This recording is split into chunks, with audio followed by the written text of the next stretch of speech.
Straight Talk Society. This is your host, Trevor, and I'm back with another episode of Straight Talk with Trevor. Because the ladies from Pour Your Heart Out no topic will be over is here off to limits. join the panel. Plus, but it's a must, you gon' respect this. Plus, enough for touch the dust, you try to check this. You ain't The insane. MMA brothers, Bones and Zay, have pre and post shows to the MMA shows. And I am your host, Mr. Straight Talk, the man with the greatest beard on YouTube. Oh, I love throwing that in there. Real quick, I am back on Facebook. I guess they took me out of jail. I was able to connect the channel back. Due to the increasing level of incompetence and the major lack of transparency, the Straight Talk Society will no longer maintain a presence on Facebook. Make sure and hit that like, share, and subscribe button. Man Talk Monday. This is the flagship show of the Straight Talk Society. This is the show that you're going to get all your, drama topics. This is a show that you may get your arguments. This is a show where we're going to talk about not one specific thing, but we dabble around the world of pop culture and the men just banter about it. So that's what this show is. But if this show isn't for you, and I don't know why it wouldn't be, but we also have other shows. The highly acclaimed Tape Fist Politics, Vancat, Mike, MD, and Ricardo do such a fantastic job with that. That's every Tuesday at 6 o'clock. Hey, if that doesn't fancy your boat, then be sure to tune into Wrestling with Reality. Today we have the return of Straight Talk Therapy Sessions with the one and only Dr. Mia. So y'all be sure and tune into that. So tonight we have a fantastic show tonight, the Straight Talk Society. We will not go over that 2.5 hour mark. So Mike, you ain't got no shirt on, right? I never have clothes on, bro. But I'm saying you like right on the like crazy. My bad. I don't like clothes, bro. Anybody that knows me, my crazy.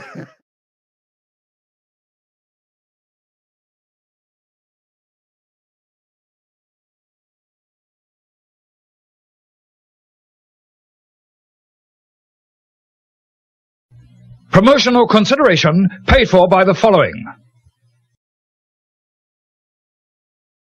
Why? I want that.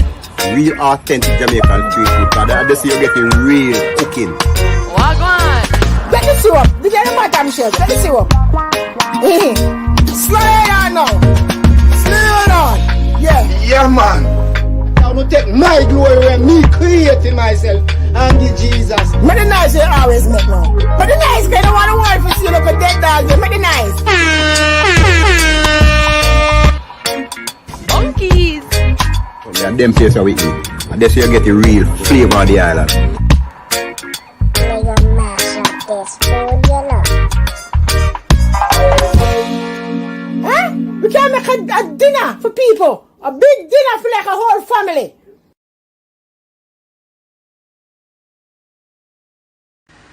Yeah, but I have me some Dr. What the f... What the heck? What the heck? I have my mouth. What the f...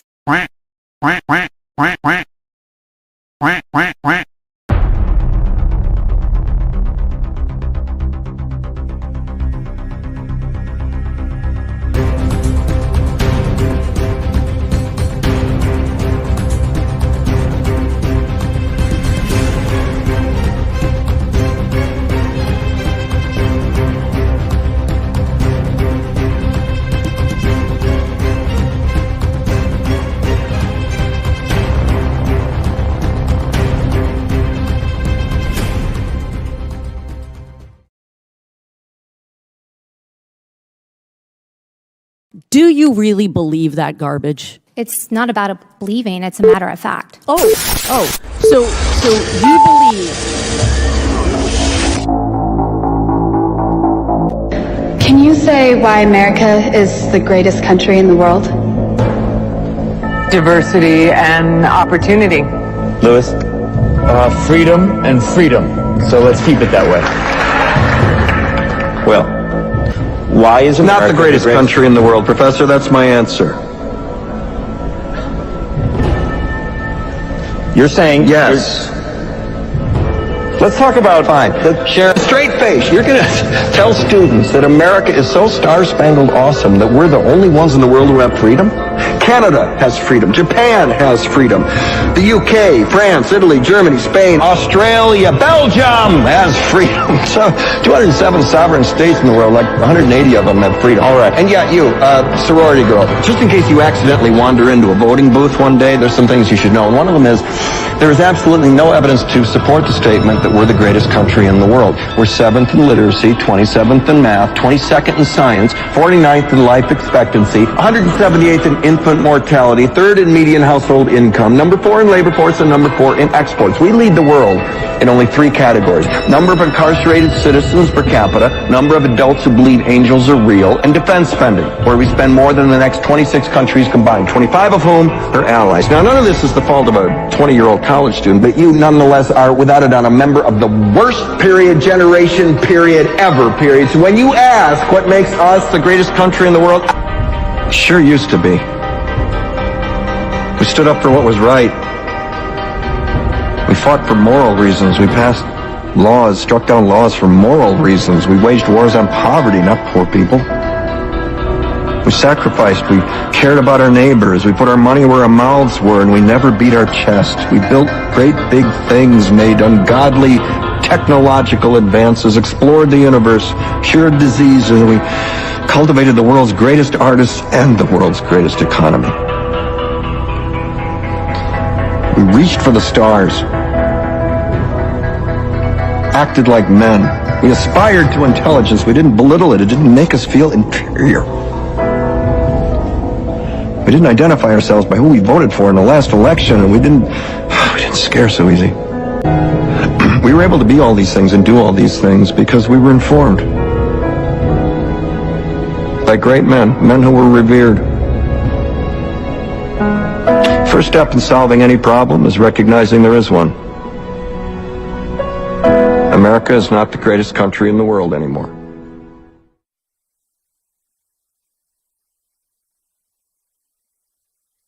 Oh, shit. Here we go again. You're full of shit. All right, thank you. No, shush. Shush. In any country, prison is where society sends its failures. But in this country, society itself is failing. I'd like to punch him in the face, I'll tell you. We won the evangelicals. We won with young. We won with old. We won with highly educated. We won with poorly educated. I love the poorly educated. Niggas, you crazy. Grab him by the pussy. I did not have sexual relations with that woman. Stay shut your mouth, because you don't know what you're talking about. Yes, I did. Hold it, tough guy. I'm not afraid of physical. Hold it. Don't sit there and tell me I'm not. There's an old saying in Tennessee, I know it's in Texas, probably in Tennessee, that says, "Fool me once, shame on you."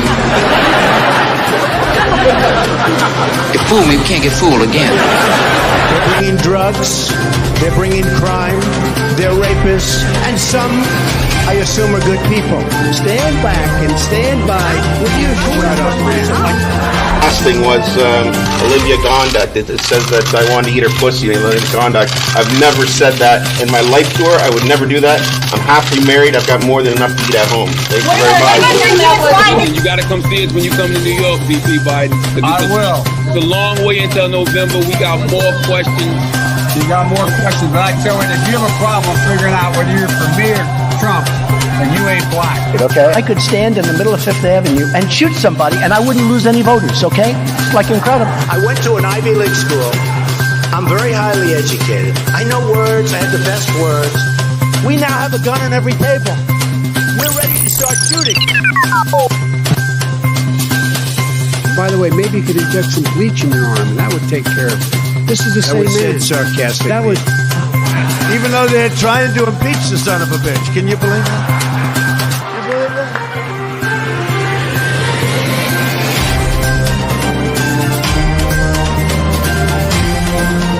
That's enough. Put down the mic. Mr. President, are you worried about indictments coming down in this investigation? Punch him in the face, I'll tell you. If I may ask Peter, one other ahead. question, are you worried? That's enough. That's Mr. enough. President, That's I was enough. going to ask one other. I don't want reality. I'm asking the question: which one is better? That's exactly what it is. Got it on tape. What a stupid son of a bitch. I don't like words that hide the truth. I don't like words that conceal reality. I don't like euphemisms or euphemistic language. And American English is loaded with euphemisms because Americans have a lot of trouble dealing with reality. Americans have trouble facing the truth. So they invent a kind of a soft language to protect themselves from it. And it gets worse with every generation. For some reason, it just keeps getting worse. How stupid are these politicians to allow this to happen?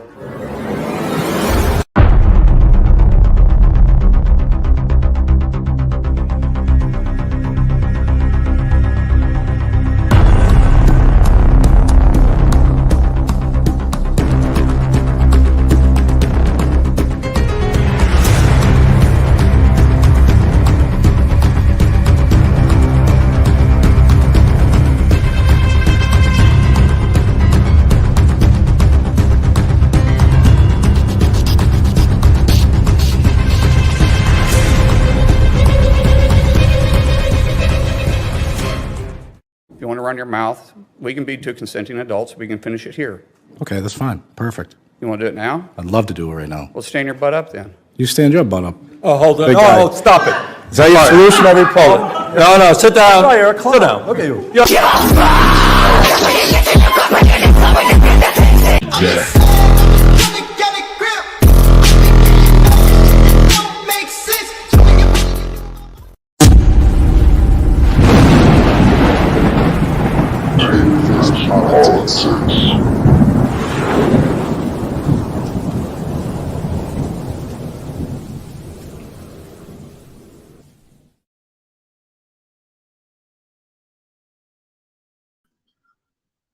All right.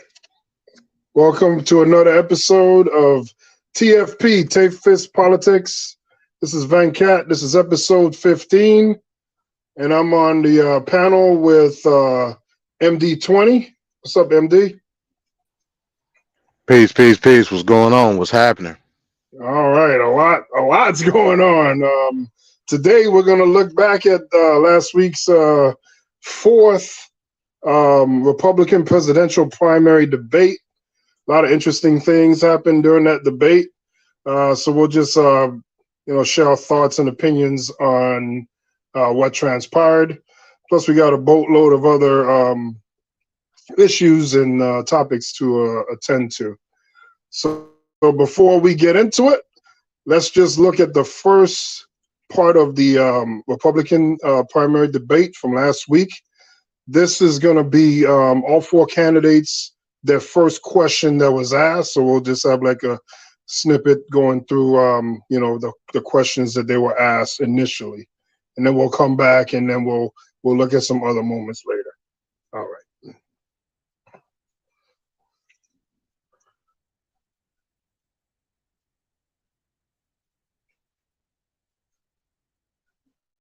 Who could catch fire and shock the political world? 2024 is do or die for us. We're not getting a mulligan on this. Governor Ron DeSantis. We have to have a new generational leader. Former Ambassador Nikki Haley. You're either pro-American or you're anti-American. That is the choice we face. Vivek Ramaswamy. We deserve better character in the White House. Former Governor Christie. And who knows what the tide will roll in.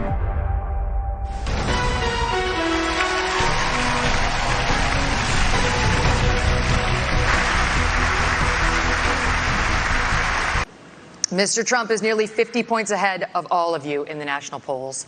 29 points ahead in Iowa, where the GOP caucuses are less than 6 weeks away.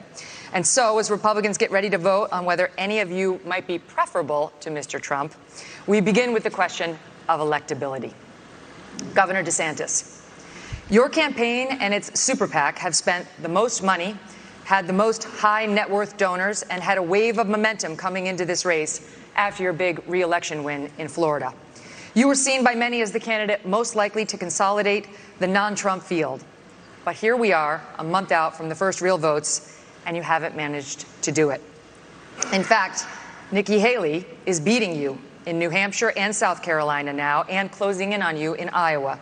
Not to mention Trump, who is not only dominating in the early states, but is beating you in Florida by over 30 points.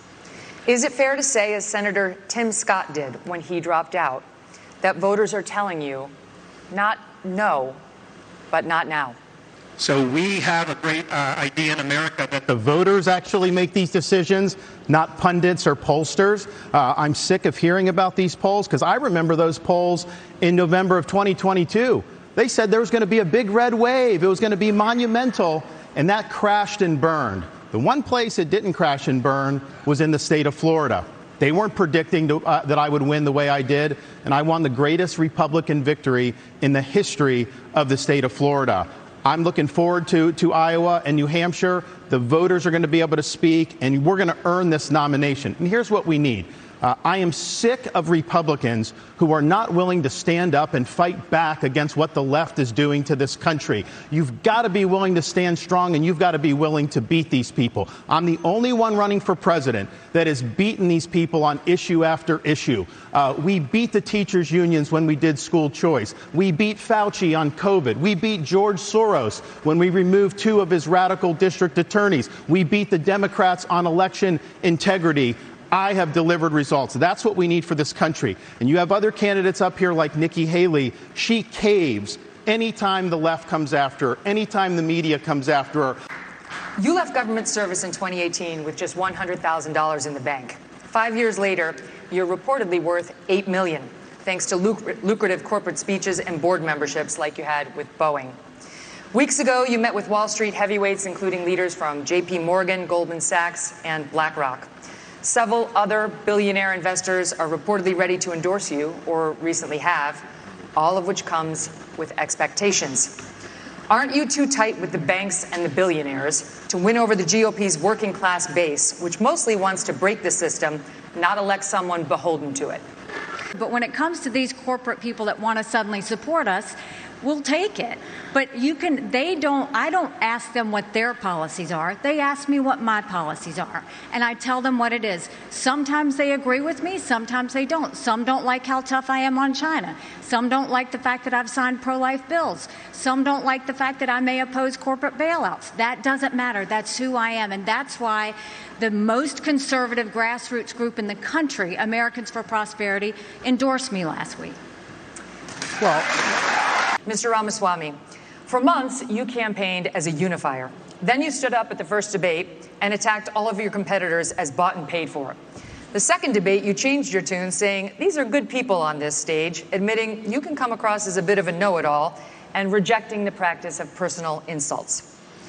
By debate number 3, you called Nikki Haley corrupt, accused Ron DeSantis of wearing high heels, and told Ambassador Haley she should keep a closer eye on her daughter.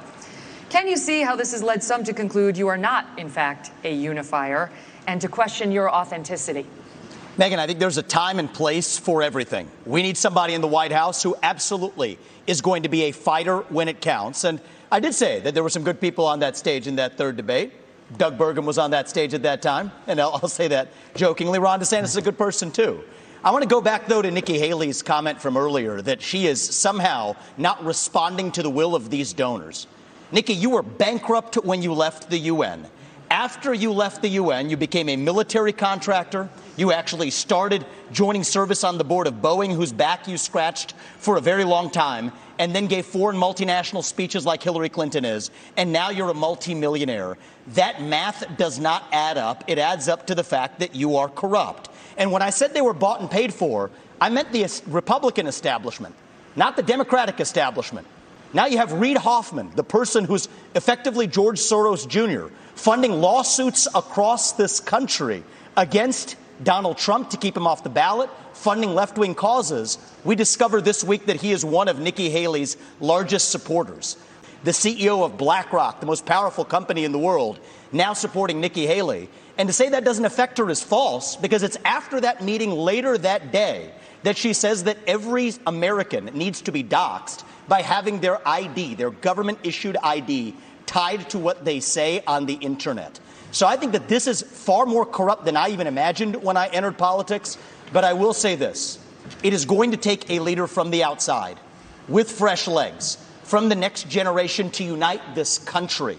Not the broken politicians who are puppets of the puppet masters, but the actual people in this country. Thomas Jefferson was 33 when he wrote the Declaration of Independence. I think it's going to take somebody whose best days in life are still ahead to see a country whose best days are ahead of itself. And I think I can reach that next generation better than anybody else in this race. Thank you.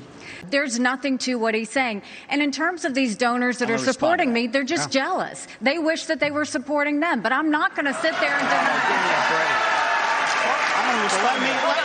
The only person more fascist than the Biden regime now is Nikki Haley, who thinks the government should identify every one of those individuals with an ID. That is not freedom. That is fascism. And she should come nowhere near the levers of power, let alone the White House. I've got to get to Governor Christie. I haven't forgotten about you, sir. Really?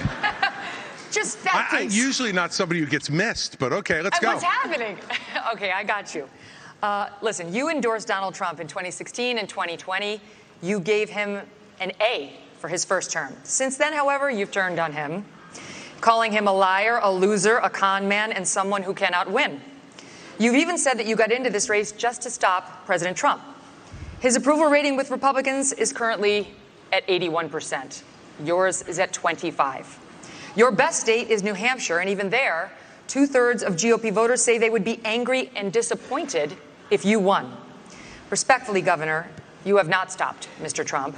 And voters may wonder how you could possibly become the nominee of a party that does not appear to like you very much. Yeah, well, look, Megan, it's often very difficult to be the only person on the stage who's telling the truth and the only person who is taking on what needs to be taken on. I look at my watch now. We're 17 minutes into this debate, and except for your little speech in the beginning, we've had these three acting as if the race is between the four of us. The fifth guy, who doesn't have the guts to show up and stand here, he's the one who, as you just put it, is way. These three guys who are all seemingly to compete with, Voldemort, he who shall not be named. They don't want to talk about it. The fact is that when you go and you say the truth about somebody who is a dictator, a bully, who has taken shots at everybody, whether they've given him great service or not over time, who dares to disagree with him, then I understand why these three are timid to say anything about it. Maybe it's because they have future aspirations. Maybe those future aspirations are now, or maybe they're 4 years from now. But the fact of the matter is the truth needs to be told. And for us to go 17 minutes without discussing the guy who has all those gaudy numbers you talked about is ridiculous. I'm in this race because the truth needs to be spoken. He is unfit. This is a guy who just said this past week that he wants to use the Department of Justice to go after his enemies when he gets in there. I mean, the fact of the matter is he is unfit to be president, and there is no bigger issue in this race, Megan, than Donald Trump, and those numbers prove it. Governor Christie.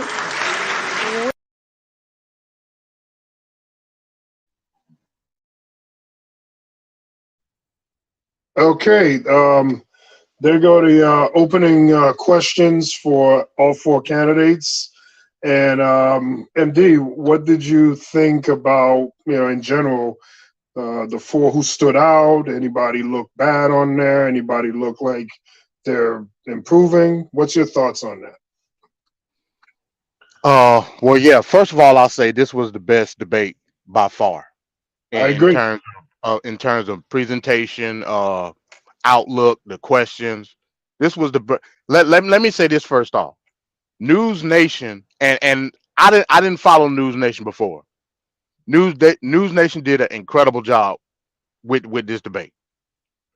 Pre-debate, during the debate with the ensemble of moderators that they had, as well as post-debate. This was a tag team match. This was Ron DeSantis and Vivek Ramaswamy versus Chris Christie and Nikki Haley in terms of approval based on certain policy. The beginning of the beginning questions was the tale of how the debate was going to go. Chris Christie, I say whatever you want to say about Chris Christie, his integrity, his way of thinking when it comes to real policy and actual conservative ideology is top notch, whether you like him or not. Nikki Haley, she got exposed, not in the sense that she as far as me personally, not in the sense that I see anything wrong with her policy, but she got exposed for the outlook that she has from a foreign policy perspective. Again, whether you like it or not, that's another question. I think we'll talk about that later on. Ron DeSantis, man, Ron DeSantis need to go, man. He got again his awkwardness, his he's just not liked by anybody. You know what I'm saying? Vivek, at this point, in my opinion, he's just out to get a cabinet position with Trump. His mannerisms, the way he speaks, it's all BS. I don't think he really believed what he say. As far as the crowd was heavy pro Nikki Haley. I don't know if you noticed that or not, but they were very pro Nikki Haley, and that's surprising based on the fact that they was deep in Alabama. So that tells you that when we talk about extreme right wing, an extreme right wing voter bloc, that may not be as expandable as you may think. A lot of people that consider themselves conservative or Republican, however you want to look at it, are very moderate. Nikki Haley's policies are very moderate. In terms of where they was at, the University of Alabama, you would expect, or you would think, or you would perceive that would be heavy MAGA. It wasn't. It was really, really heavy Nikki Haley. Pretty much everything she said, they cheered loudly. Everybody else, not so much. It was intriguing in the sense that the way we looked at what was going on with foreign policy, and to me, that's what I take the most out of it, the foreign policies of all the candidates. Nikki Haley, she's a war hawk. Let's not get it twisted. She said some things that I did not like. She talked about pushing for anti-Zionism to be anti-Semitism, blah, blah. I don't rock with none of that stuff. But at least I can say from a conservative aspect, she's the most fitting candidate out of all those people. Again, if you agree with it or not, the ideology, that's a whole nother debate. Is she fitting because of the support that she has? Well, she's fitting because of the ideology that she has. Okay. Her ideology is not the extreme. Again, the majority of Republicans. Go ahead. No, I'm just questioning. So do we feel like Chris Christie is extreme? No, I'm not saying that. Oh, okay. No. The only people that were extreme on that stage were Vivek and Ron. Thank you. Yeah, definitely. Yeah. Definitely. But what I'm saying is the majority, and this is a misconception. The majority of Republicans are not. They don't behold to that extreme MAGA right wing ideology. They just don't. All they want to do is have gun rights and be God-loving American citizens at the end of the day. And Nikki Haley represent that. How do I know she represent that? Because she just got the biggest donor backing from the extreme conservative Christian lobbyist group in the country. So she represents that. She's the cookie cutter model of the moderate Christian conservative. That's just what she is. Those damn evangelicals again, I tell you. Exactly. And I would, hell, for the most part, I would say Chris Christie, when it comes to conservatism, is not that on the right. I would say Chris Christie is more in the center than Nikki Haley is, but Nikki Haley, I agree with that. Nikki Haley has that soft, she got that soft center when it comes to being moderate and Christian conservative. She can toe the line. That's why she's such a fitting candidate. at the end of the day, Nikki Haley will be the runner-up for the Republican nomination. I mean, hell, they in the polls they said if polling Nikki Haley versus Biden, Nikki Haley would win. Yep, and I know why. So so again, it just goes to show you that we're looking at, when it comes to this particular debate, we're looking at actual policies being challenged, actual backgrounds and records being challenged. And we're also seeing a person in Donald Trump who has an authoritarian ideology, even to the point where in each and every debate he's held something that was in the same time slot as the debate, just to undermine the debate. It's authoritarian at the end of the day, and the code of Trump don't understand that. I believe he did a town hall with Sean Hannity at the same time the debate was going on. Yeah. So again, it's interesting to see, and it's important.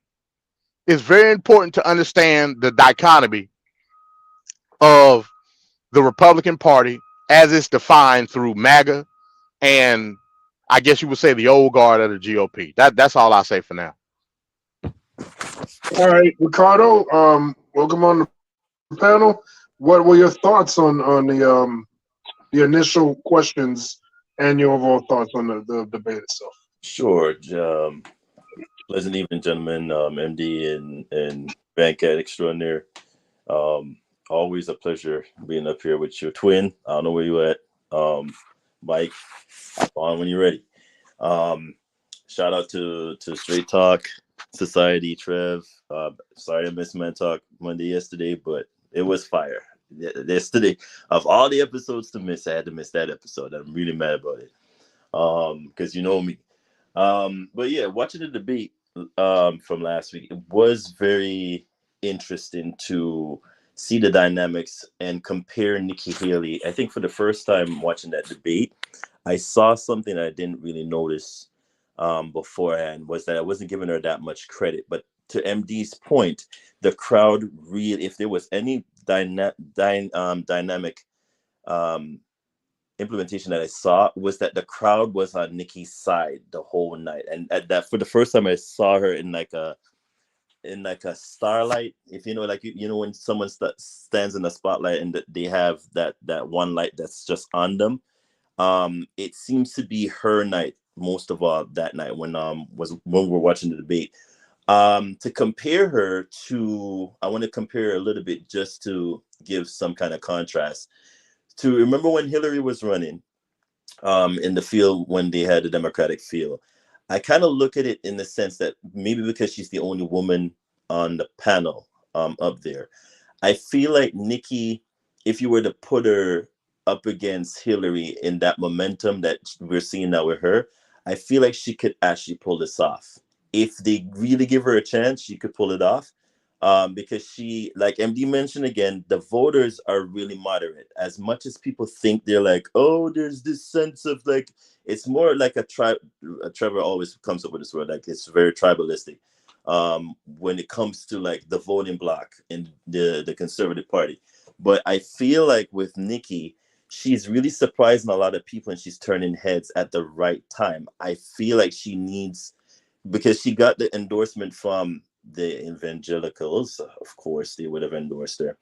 I feel like she has that star quality that would be that defining moment that the Conservative Party needs. Whether or not I support her policies, for the most part, I don't agree with everything she says, which kind of makes it really tough. But if I had to pick somebody, I would say Nikki probably has that moderate vote. The issue now is, we all know, you know, who is at 80%. And that's a huge percentile if we're going to go by the believability of the voting. If the turnout was to be tomorrow, he still has a huge marginal lead. And from what I gather, DeSantis is number 2 and she's 3. If she could find a way to clip and push DeSantis out of number 2, I think you know who should pick her as his is nominee, because if you're going to go for the woman vote, and if you're going to go for certain things that you would need in terms of going pit against Biden, I think who needs to pick her, as much as they probably might have a little bit of a falling out. He would be smart if he has advisors to pick Nikki Haley, because believe you me, you could see a great battle there when it comes to debates. Now they would have to prep her for like being the vice president, doing the whole touring and whatnot. I don't think she's seasoned enough yet, but if they prep her enough, I really think that we could have a viable candidate against, if they want to do it in such a way where it's like Kamala versus Nikki Haley. You know what I mean? Like a matchup, it would be a perfect matchup, because I think the dynamics between the two, in terms of contrast wise, could really bring out a lot of voters. Now, whether or not we're going to see that happen, I don't know. To also bring up MD's point, DeSantis looks very awkward on stage. I don't know what's with the smile, but I would need him to stop, because it cringes me whenever I see him do like a fake smile. Like, you're not a genuine person that smiles, so don't smile like that. It just, like, look at the camera with him was bad. Like, it's just horrible. Like, I don't know if you know, some people could look at a genuine smile and be like, that guy has like a sweet demeanor, you know what I mean? That pause, not a sweet demeanor, but he has a genuine smile to him. DeSantis doesn't have that. It's just like an awkward, cringy, like, I don't want to smile, but I'm gonna force it so that they could look at me and say, no, don't do it. If you're an angry person, just show you're angry, and that's it. It just looks awkward. DeSantis look like a pervert. That's what I was going for. Just very sinister, kind of pervy. I don't know if he has advisors. I would really hope that they will like show him back the tapes and be like, yo, there's certain moments where you don't need to smile. Just don't smile. It's not your type of thing. You're not a smiling person. Just show a pleasant side and go with it. But Jesus, cringy. Vivek now is fighting for his life, so I pretty much expect him to fall out soon. But he's just coming across very angry, as well as Christie. And I think Christie has that anger issue problem, like an old uncle slash just like he's not coming across likable anymore to me, although he is probably the best person I think up there.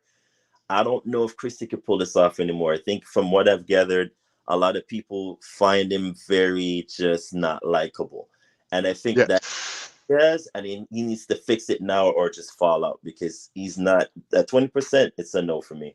Well, remember, he barely got on the stage, because you got to have a certain donor limit. He just made it on the stage last Wednesday. Mm-hmm. He came out with a tweet saying, people are saying I'm not going to be on the debate stage tonight, and he at the last hour he got the donor limit and was able to get. He still went out and everything, but it was a possibility that he wasn't going to be allowed to debate based on his donor limit. So, but he barely made it from the skin of his teeth. So is that acceptable, MD, for them to go by donor limits now in terms of, or are we going to go by content? Because again, if we're going to go by how much people is contributing towards your campaign, it kind of defeats the purpose, which is why we've always heard complaints. Hey, because if this is the case, Lord knows when Biden time comes up, he's going to have astronomical figures in terms of, if the last election, he got more money than anybody. So he got the whole Democratic Party behind him. He all right. Good Lord. So this is what I'm saying. Like, in terms of, I think it's either at some point in time both sides need to, because all parties matter if we're gonna go there. Have a discussion where it's either we stop doing the whole donor list thing, because it defeats the people. If we have, like, I remember that one time we had that one libertarian guy one election year where I really thought he was a good contender, and he didn't end up winning because, again, Ron Paul. I think that was him. I really liked him because he was not that bad. But the donor limits thing was an issue where everybody was like, oh, you don't have enough funds, so therefore you should hop out. That defeats the purpose of why people, debate in the first place. That shouldn't be an issue. But here we are. We're in 2023 talking about how much money people need to donate to be on a stage. It's kind of... They've made it where pretty much you have to be rich to run in politics. Uber rich. That's not the way it should be. Right, like super uber rich, like the Elon Musk types and the God, he knows if he decides to run Microsoft, dude. So you'll never have any proper representation, and that's scary because it'll just be rich people all the time. I agree with that again, and it stops the grassroots candidates from making any progress. I agree with it. Yep, I think they should find some, not just the GOP, the Democrats as well need to find some way where they say, okay, regular Joe Schmo from down the road, if he decides to run and he has good, conservative values, should be able to be on the stage and say, hey, I'm a viable contender here, and not be worried or focusing about how much money he's going to have or how much, you know what I mean? Like, at the end of the day, Right. if it becomes the nominee and you have the people, the benefactors that could push him to the forefront with the money that they have, so be it. Then push him with the funds that you could allow him to do. But if it's going to be like, ooh, I'm super uber rich and you're not going to be able to beat me, MD, because I have $100 billion, that defeats the whole purpose of why a regular person needs to be voting for you. Like, you could thank the Supreme Court for this, but allowing dark money to be able to go into politics. You don't even have to disclose where your funds are coming from now. Yeah, the Supreme Court really frigged up a lot of politics situations out here, man. Yeah. And let me say this. I disagree with you, Ricardo, based on what you said about Nikki Haley and possibly her being the running mate. Listen, Donald Trump will never ever again make the mistake of going with a conservative moderate candidate. He won't do that again. We know. He wants somebody that's gonna bow down to him. Right. In my opinion, the best fit for a running mate actually is Vivek, because Vivek like literally parrots everything that Trump say, like literally. Yeah, but the problem with Vivek, though, if we're gonna go, then that's why I said if we're gonna do the comparison of apple versus oranges with him, if you know who is smart, and we're saying being smart because we know he doesn't listen. He has a tendency to always be like, "Oh, I'm super smart. I went to such and such school." Donald Trump is not that smart. I mean, we all know we're 10 times smarter than he is. But the problem with him, and based on what everybody, including Nikki, will tell you the same thing because she was on his whole administration. He doesn't want to listen to people who are smarter than him, and that's a problem. If I'm telling you, you put me in place to be in charge of something, you can't be then saying, "Oh, I'm not going to go. I'm not going to do this or that." That defeats the purpose of why you picked me to administer you in the first place. So I feel like, he needs a puppeteer, and Vivek will be the perfect person to do it. Now, on the national stage, you need certain voters to vote for you.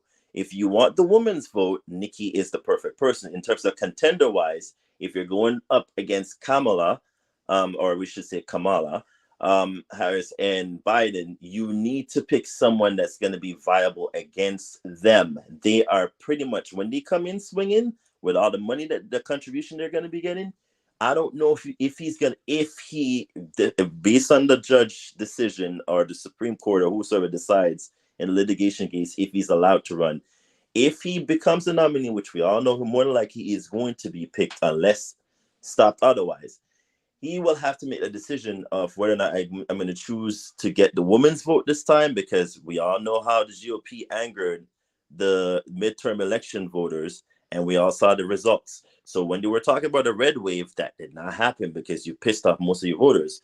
But if he's going to pick on in such a way where you need a certain amount of people in terms of demographic wise, he will have to choose Nikki if he wants to win. Heck, you could even choose DeSantis, but we all know he's not going to do that. That ain't happening. So all right. So I just wanted to get him real quick. The other part, I have some highlights here, some more wild highlights from the debate as they went on through the night. So let's watch that real quick, and then we'll go back into the conversation. The fourth Republican presidential debate included no shortage of insults. It's the most obnoxious blowhard in America. So shut up for a little while. Only 4 candidates appeared on stage in Alabama. The main target, Nikki Haley. I love all the attention, fellas. Thank you for that. Vivek Ramaswamy used his first question to go directly after Haley. Now you're a multimillionaire. That math does not add up. It adds up to the fact that you are corrupt. And in terms of these donors that are supporting me, they're just jealous. Christie then defending Haley. While we disagree about some issues and we disagree about who should be president of the United States, what we don't disagree on is this is a smart, accomplished woman. You should stop insulting So her. I'm going to take this. I'm going to take several times. Chris, your version of foreign policy experience was closing a bridge from New Jersey to New York. Yeah. So do everybody a favor. Just walk yourself off that stage, enjoy a nice meal, and get the hell out of this race. When it comes to the candidates largely agreed on immigration, the economy, and China. Chunks of time were spent debating small disagreements on the border, student loans, and digital currency. They were not asked about abortion. Truly, this was the undercard fighting to become the second candidate. Instead of the reality of this race that Donald Trump is dominating, we saw kind of a parallel world where the other candidates are trying to fight with themselves. We'll see if it works. Former President Donald Trump, the frontrunner, has skipped all 4 debates. During a town hall Tuesday, he declined to rule out abusing his power if he returns to the White House. You would never abuse power as retribution against anybody. Except for day one. Christie last night said he does not think Trump was kidding when he made that comment. Ramaswamy casted the other candidates as too close to Trump. all 3 of them have been licking Donald Trump's boots for years. Ron DeSantis sidestepped questions about whether Trump is fit to be president. I think we need to have somebody younger. I think when you get up to 80, I don't think it's a job for that. Is we he do fit not or want isn't to he? do someone You're talking that's about him being 80 years old. It doesn't mean Ron, that somebody is he couldn't fit? get elected. That's Ron, up to the people to Ron, decide. DeSantis, let But him I think we have an opportunity to do somebody who's in. DeSantis, let him finish. Ron, is he I think we have an opportunity to do somebody who is in the prime of their life. Overnight, the super PAC supporting Trump slammed his rivals, writing in a statement, "The battle for second place has become the biggest waste of time, money, and energy that politics has ever seen." Ramaswamy ended up with the most speaking time at the debate. DeSantis trailed very closely behind. Let me make it clear. His conduct is unacceptable. He's unfit, and be careful of what you're going to get. He doesn't care for the American people. It's Donald Trump first. This is what I want people to understand. These people have, she has no idea what the hell the names of those provinces are, but she wants to send our sons and daughters and our troops and our military equipment to go fight it. Look at the blank expression. She doesn't know the names of the provinces. You do this at every debate. I'll tell you exactly what it is. Don't interrupt me. I didn't interrupt you. I'm not Finish. done yet. The 4th debate that you would be voted in the first 20 minutes as the most obnoxious blowhard in America. He started off his campaign by saying, "I am your retribution." 8 years ago, he said, "I am your voice." This is an angry, bitter man who now wants to be back as president because he wants to exact retribution on anyone who has disagreed with him, anyone who has tried to hold him to account for his own conduct. And every one of these policies that he's talking about are about pursuing a plan of retribution. And yet, at the first debate, my 3 colleagues on this stage, when asked if he would be convicted of federal felonies, would they still support him, raised their hand, looked into the camera, and let everybody know that they would still support him even if convicted of federal felonies. Federal felonies, by the way. Federal felonies which involve our election process, federal felonies which involve the most sensitive of our governmental secrets, federal felonies where he instructed others to commit crimes, folks who are now agreeing to go to jail because of what they did in his name. So do I think he was kidding when he said he was a dictator? All you have to do is look at the history. And that's why failing to speak out against him, making excuses for him, pretending that somehow he's a victim, empowers him. You want to know why those poll numbers are where they are? Because folks like these 3 guys on the stage make it seem like his conduct is acceptable. Let me make it clear. His conduct is unacceptable. He's unfit, and be careful of what you're going to get. If you ever got another Donald Trump term, he's letting you know, I am your retribution. He will only be, Elizabeth, he will only be his own retribution. He doesn't care for the American people. It's Donald Trump first. Foreign policy experience is not the same as foreign policy wisdom. I want everybody at home to note that I was the first person to say we need a reasonable peace deal in Ukraine. Now a lot of the neocons are quietly coming along to that position, with the exceptions of Nikki Haley and Joe Biden, who still support this, what I believe is pointless war in Ukraine. And I think those with foreign policy experience, one thing that Joe Biden and Nikki Haley have in common is that neither of them could even state for you 3 provinces in eastern Ukraine that they want to send our troops to actually fight for. Look at that. This is what I want people to understand. These people have, I mean, she has no idea what the hell the names of those provinces are, but she wants to send our sons and daughters and our troops and our military equipment to go fight it. So reject this myth that they've been selling you, that somebody had a cup of coffee stint at the UN and then makes $8 million after, has real foreign policy experience. It takes an outsider to see this through. Look at the blank expression. She doesn't know the names of the provinces that she wants to actually fight for. And there's her... You know, his reasonable peace deal in Ukraine, he made it clear. Give them all the land they've already stolen. Promise Putin you'll never put Ukraine in Russia, and then trust Putin not to have a relationship with China. Let me tell you something. That's no reasonable. That's not my deal. That's not my deal. Yes, it's exactly what you said. You do this at every debate. I'll tell you exactly what it is. Don't interrupt me. I didn't interrupt you. Okay? You say this. You do this. You do this at every debate. You go out on the stump and you say something.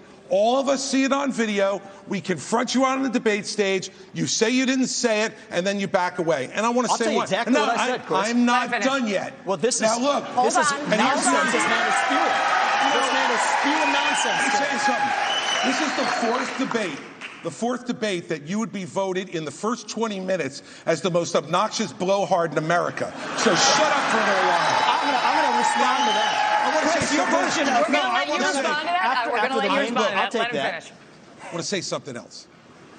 We're now 25 minutes into this debate, and he has insulted Nikki Haley's basic intelligence, not her positions, her basic intelligence. She doesn't know regions. She wouldn't be able to find something on a map that his 3-year-old could find.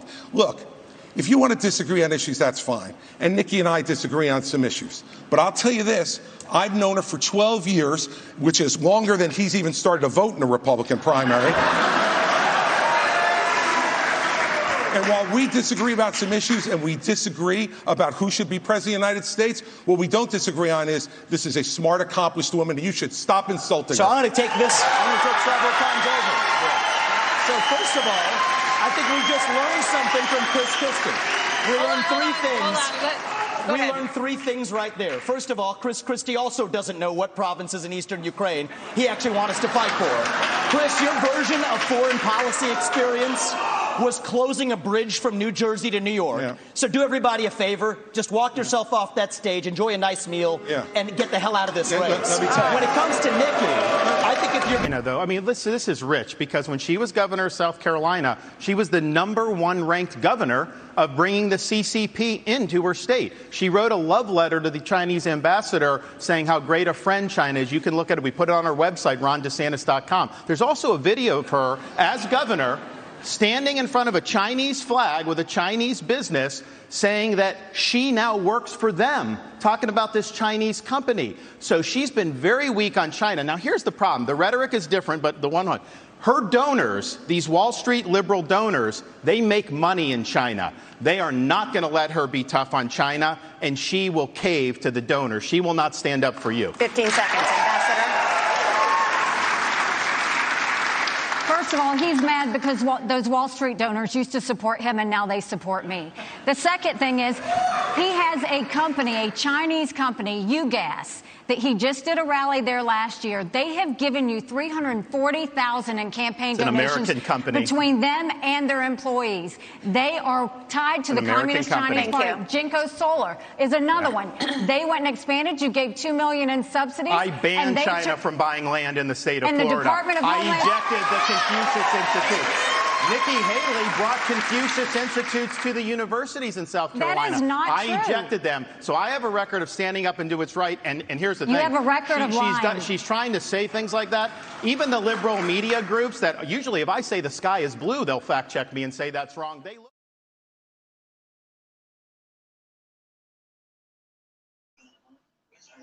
All right, Ricardo.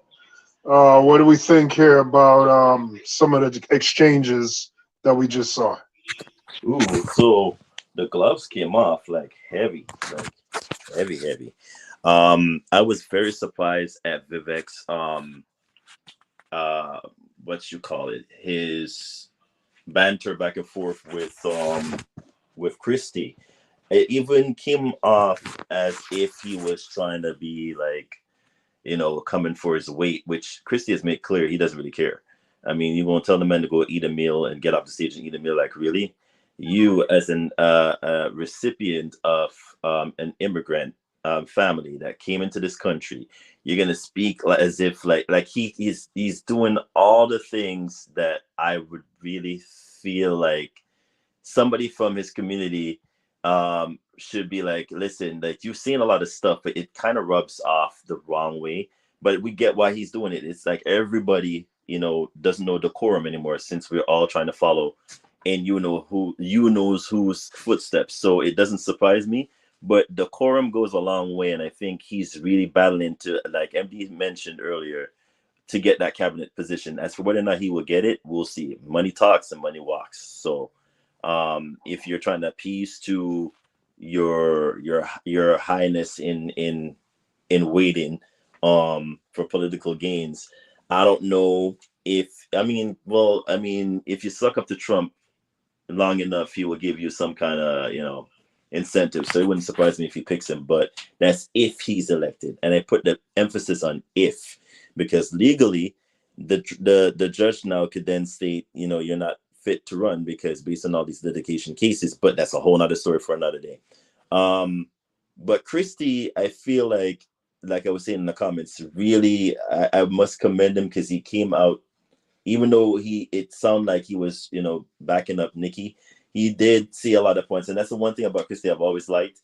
Like, whether or not you like him, he's very polarizing or not, but he does state, every now and then, hey, like, you can't be speaking about, this individual like that. Like, you don't have the kahunas to do that when you really are just coming in brand new into the field. Like, at least get your foot wet first before you start talking about people a certain way. So, that moment I felt like made him stand out a little bit more. Because Nikki was flustered a little bit when Vivek came, because I was not expecting that from him. And then, of course, our governor, which we don't know if he's going to still be governor or if he's trying to, I don't know what he's doing at this point, then does the whole thing. So I think Nikki got him at that whole UGAS thing because he keeps saying, oh, it's an American company. Yes, it's an American company with Chinese ties. So she's not far off. So, you trying to do the back and forth thing with Nikki, it's still, I mean, they both have valid points, but it was like he's trying to like do a little bit of a cover up. But you could always do research and still find out that any company these days have some connection to China. So there's no escaping that. So whether or not they want to, say, I'm being tough and stance hard and on China. I mean, China is involved in every single aspect of capitalism at this point.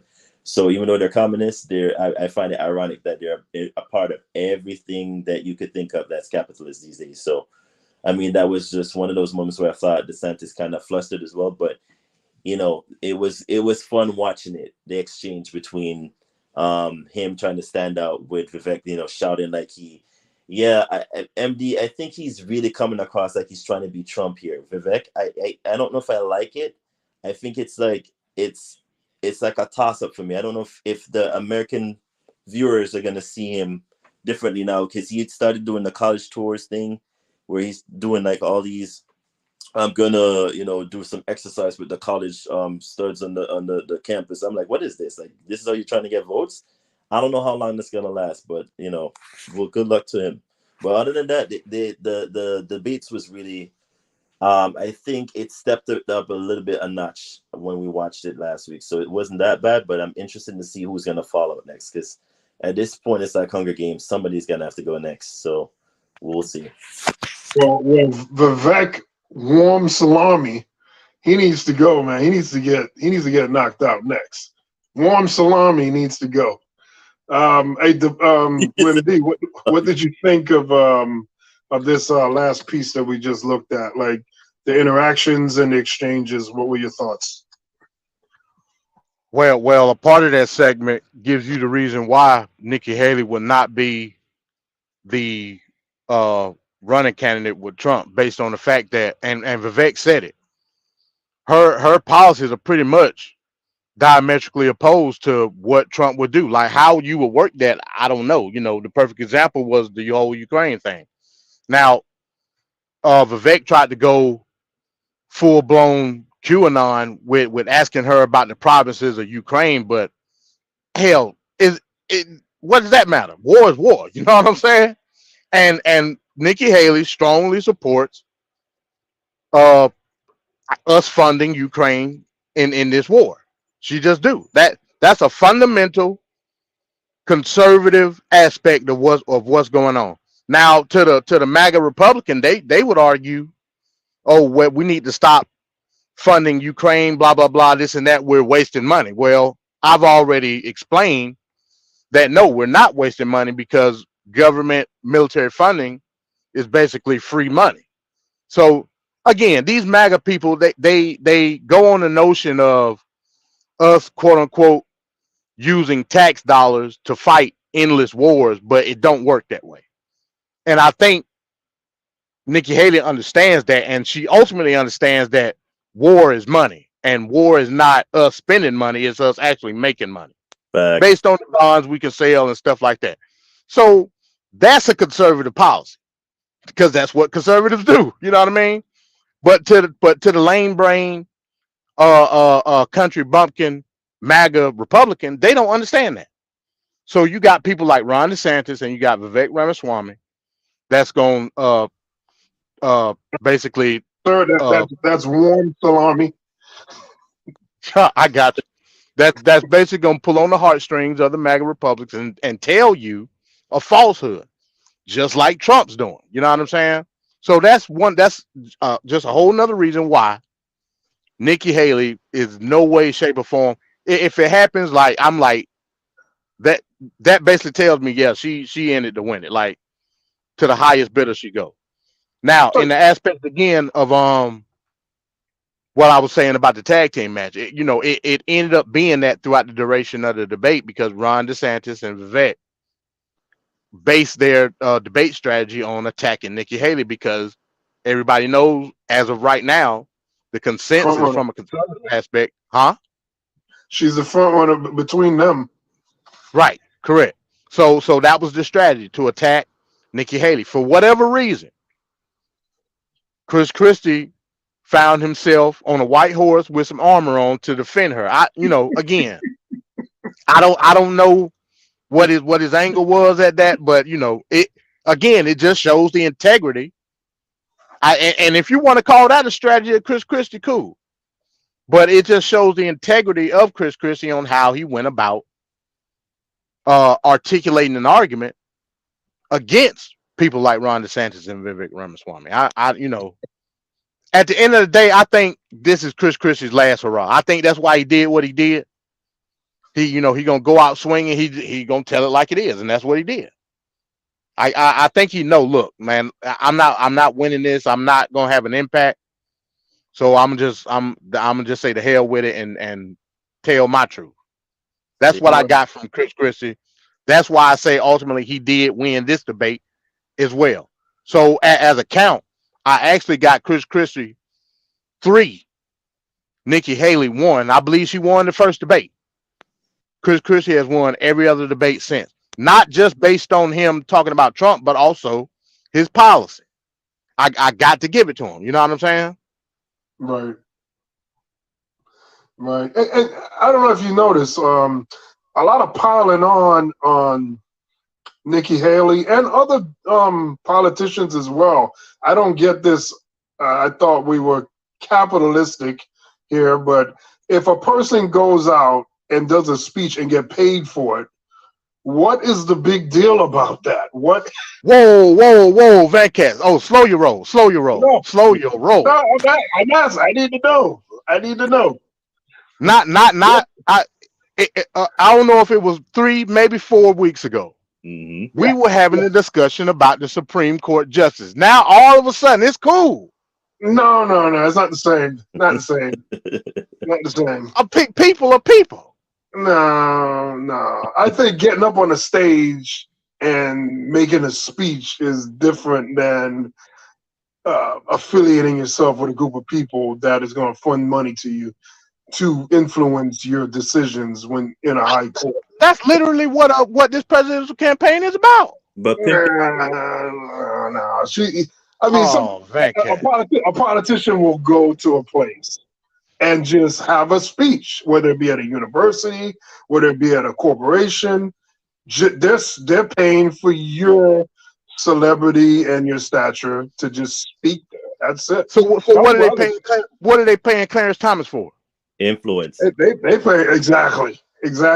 There's no so there's no influence with a presidential candidate. Is that what you're saying? So when Bill Clinton go and talk to Duke University, then first of all, he's a former president. He's just speaking. It's a speaking engagement, and he gets paid. I just look at that as a form of income. I don't know. It's not the same with an active sitting judge that is taking money. Backing yourself in the corner, Bankhead. No, I'm not. I'm just saying. I don't see. The two things are not the same. One is a conflict of interest. The other one is it's like those speaking engagements to me are just like books. When you write your book about your experience and you sell that, I don't see nothing wrong with that. But MD, are you saying Clarence Thomas wrote a book? He can write as many books as he wants to. What you about to say, Ricardo? I was gonna say, MD. So you feel like all speaking engagements matter?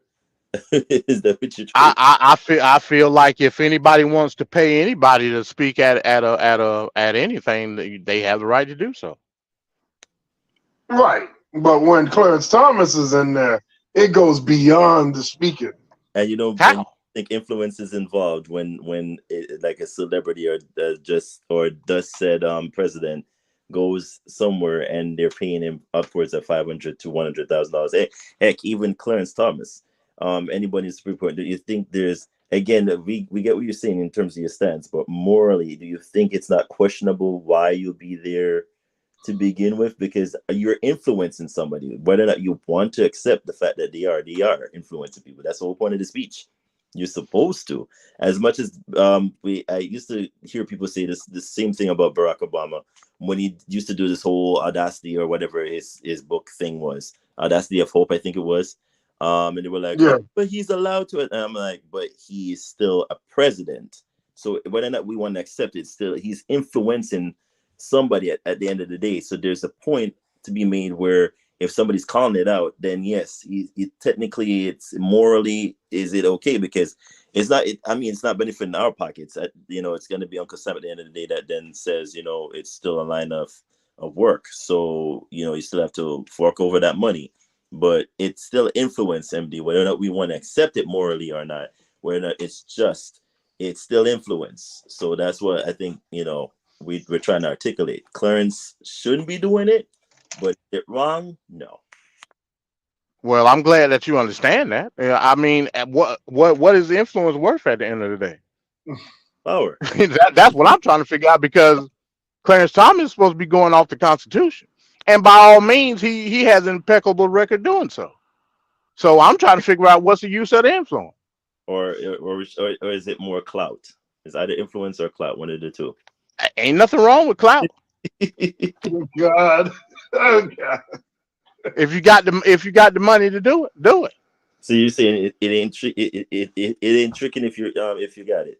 There you go. Oh Lord, MD, come on. Incredible analogy. Oh man. I hear you. All right. So I don't know if there's going to be a fifth debate or not. I don't know how this is going to work out. And I believe that was the last one. If I'm not mistaken, I believe this was the last one.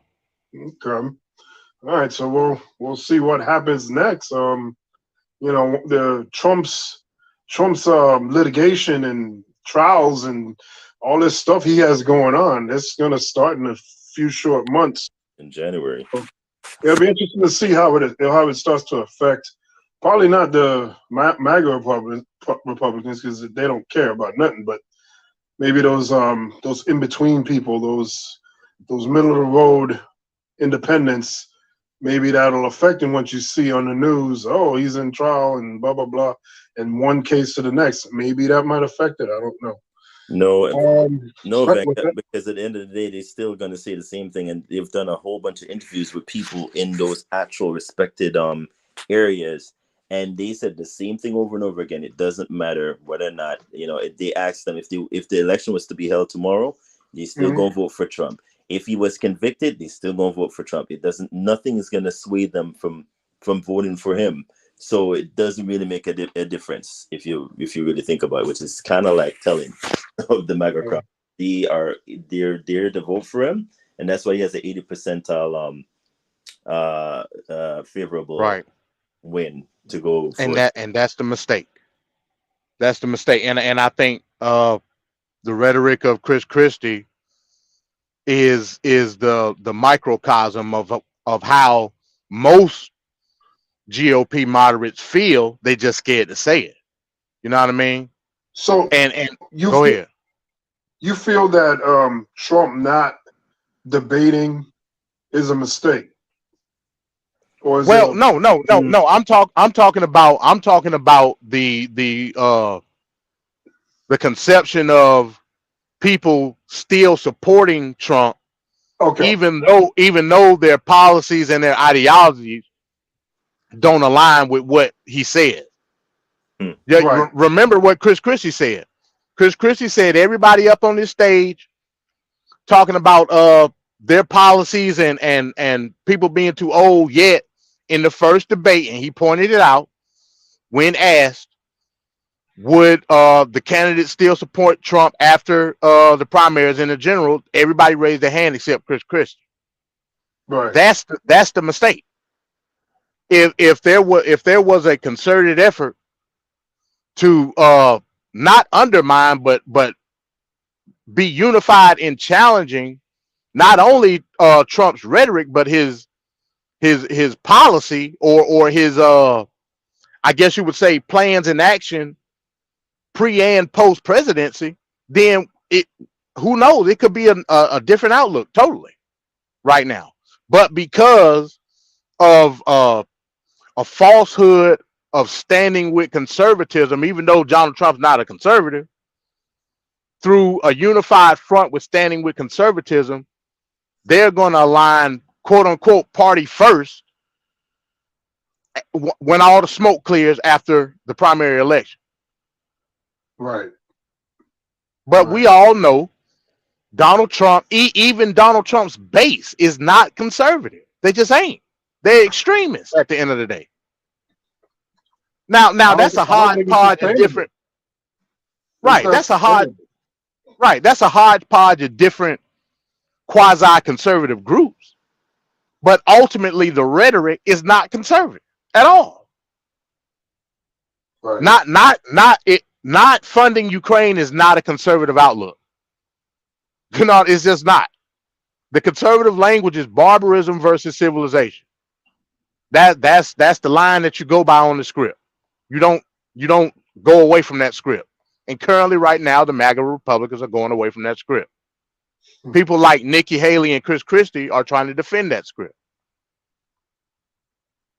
That's all I'm saying. All right, so let's go into some political news, and we'll continue with some Trump information here.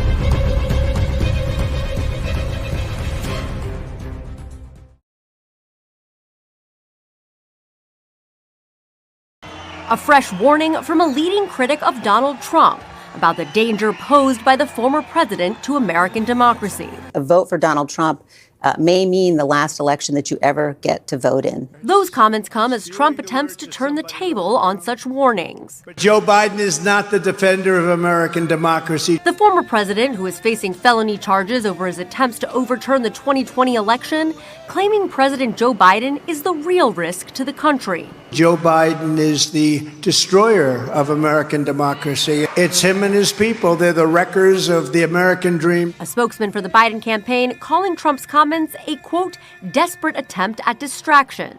Trump's attacks come as Biden and his allies frame the 2024 election as a choice between democracy and authoritarianism, signaling how both candidates are increasingly focused on a potential general election rematch, even as the first votes in the Republican nominating contest won't be cast for another 6 weeks. We have to stand up for American values embedded in the Constitution, the Declaration of Independence, because we know the MAGA extremists have already proven they won't.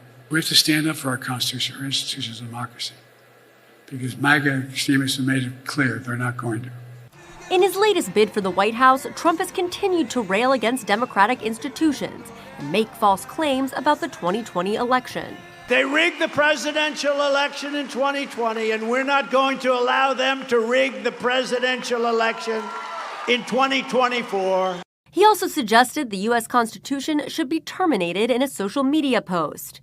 And the former president has outlined plans to dramatically reshape the federal government, including a pledge to use the Justice Department to target political opponents. I mean, if I happen to be president and I see somebody who's doing well and beating me very badly, I say, go down and indict them. Mostly that would be, they would be out of business. They'd be out of the election. Donald Trump has also said that if reelected to a second term, that he would make it easier to fire civil servants to replace them with loyalists, as well as he would expand his hardline immigration policies, and he has called for mass deportation. Now, this messaging and this outline of what a second term would look like is clearly resonating with some people. We are just about 6 weeks away from the Iowa caucuses, and he is still leading all of his Republican rivals by a hefty margin in those polls. And it's not just in Iowa, he's also leading them nationally as well.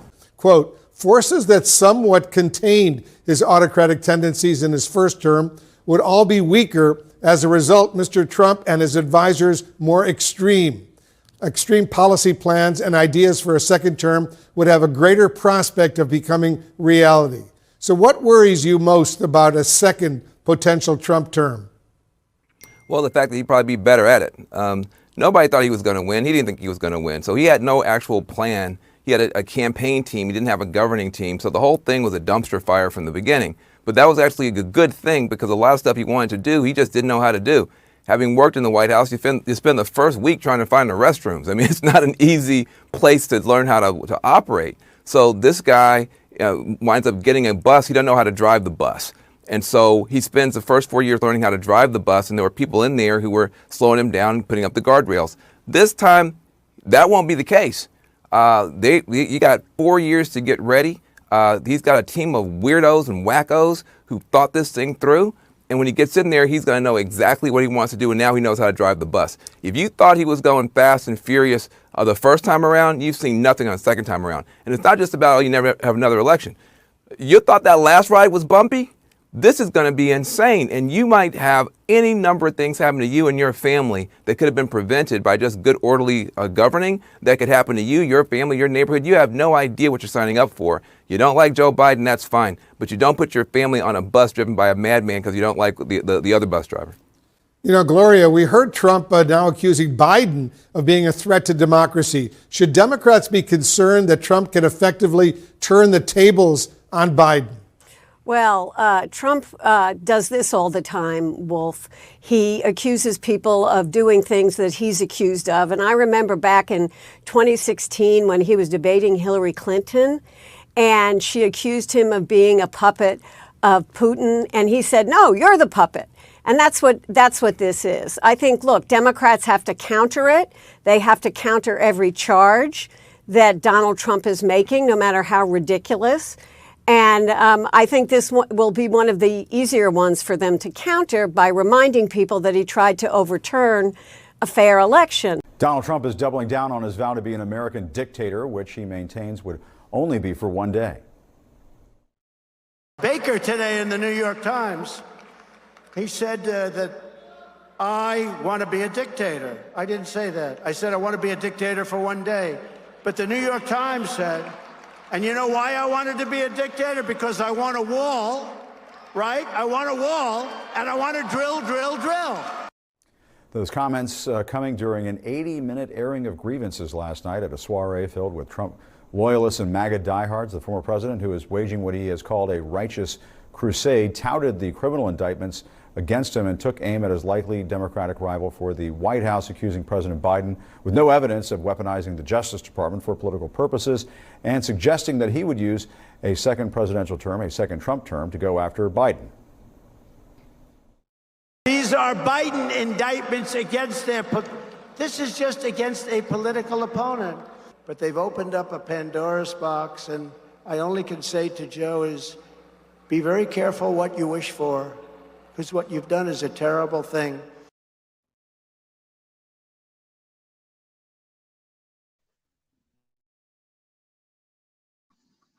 What you've done is a terrible thing. MD, what did you think about what we're seeing from Donald Trump, the rhetoric and his state of mind here? Well, it's one thing that I will agree with what that piece said, and I do agree. Biden, whether it be directly or indirectly, is being very authoritarian when it comes to how this campaign is being ran, because we're not seeing the other candidates. And whether that's by issue of Biden or by issue of the DNC, again, that's a whole nother topic. The fact is being done. So from that aspect, I do agree with Trump. But on the other side of the token, Trump is being a fascist. Let's just keep it above. His authoritarian rule is based on some type of nationalistic rhetoric. That's just what it is. Whereas on the opposite side, it's just total totalitarianism based on the Democratic Party. That's just what it is. So it's an authoritarian versus an authoritarian in terms of how the campaign is being ran. Now, on the token of all the other stuff Biden say, I mean, not Biden, but Trump. I mean, hell, it's Trump 101. He's been saying the same stuff now since 2020. You know what I mean? Again, the whole fact that he wants to basically wipe away people in the DOJ, place people in that agree with what he say, wipe away certain administrative bureaucrats at the end, because that's all they are, bureaucrats. But it's one thing to get rid of the bureaucrats. It's another thing to put the bureaucrats in that align with your ideology. So yeah, it's all authoritarian on both sides. So that part I agree with. Going back to a lot of the stuff that's being done as far as his campaign, again, he's doing whatever it takes to undermine everybody else. That's just what he's doing. Like I said earlier, everything that he does when it comes to these debates, he purposefully does some type of primetime spectacle in the same time slot as the Republican primary debate. What does that tell you? It's not by circumstance. He's doing that on purpose. He's trolling. Because I mean, yeah, you can call it trolling, but at the end of the day, it's undermining. You undermining anybody else's policy based on your fascist ideal and trying to uphold the cult of MAGA at the end of the day. And it's sad that, you know, these people that follow this rhetoric, they fall for a hook. It's sad. You know what I mean? I would never in my day, despite how much I align with the policy, would accept everybody else that's up for the primary for their voice to be drowned out. I would never allow it, because that's un-American. That's just what it is. You know what I'm saying?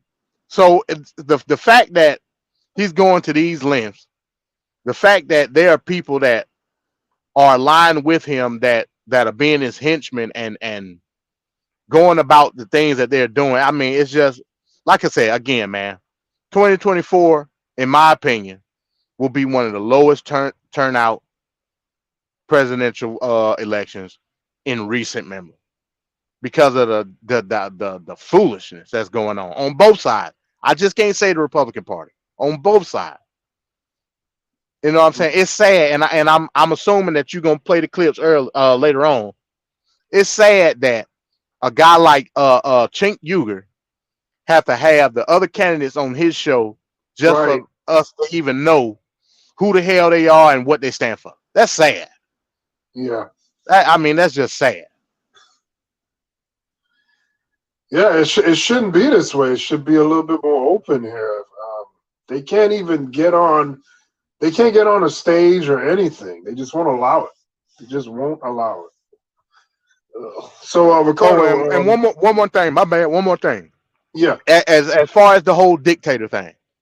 Yeah. The reason he said that because his whole rhetoric is day one. He's gonna try to do whatever with the wall, something that he was supposed to do in 2016. So he's selling you on that again. Then he's talking about drill, baby, drill, which I agree with. The problem is, I'm looking at Biden, and Biden has done the most for private drilling than any other president ever on the private scale, using subsidies.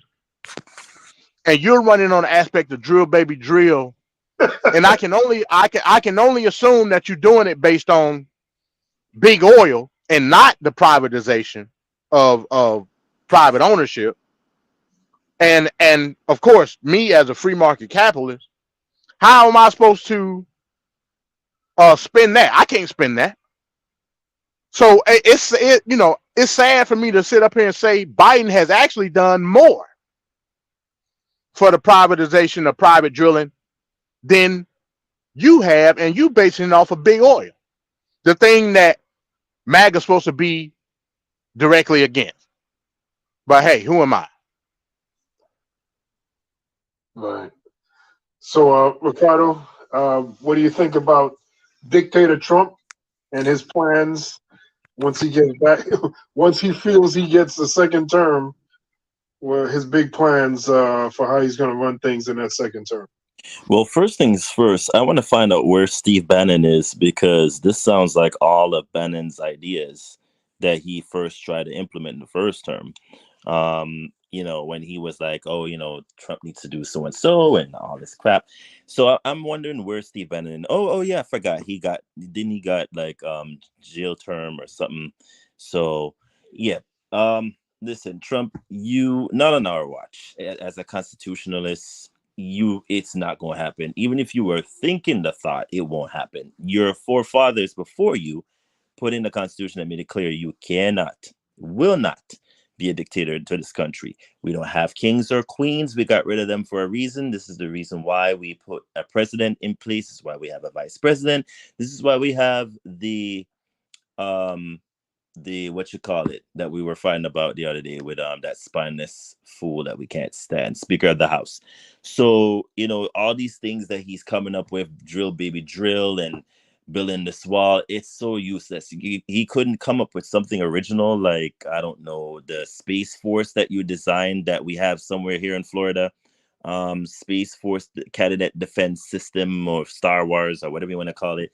Come up with something original, Trump. Like, this is not going to work, because like MD says, it seems like, and we don't usually give Uncle Joe that much credit, but he seems to have done a lot with his drill stance in terms of oil. My other question is, where are they going to drill this new form of oil? Because if you're trying to do oil, there's only so much you could do. And I think the closest you're going to get to is Alaska.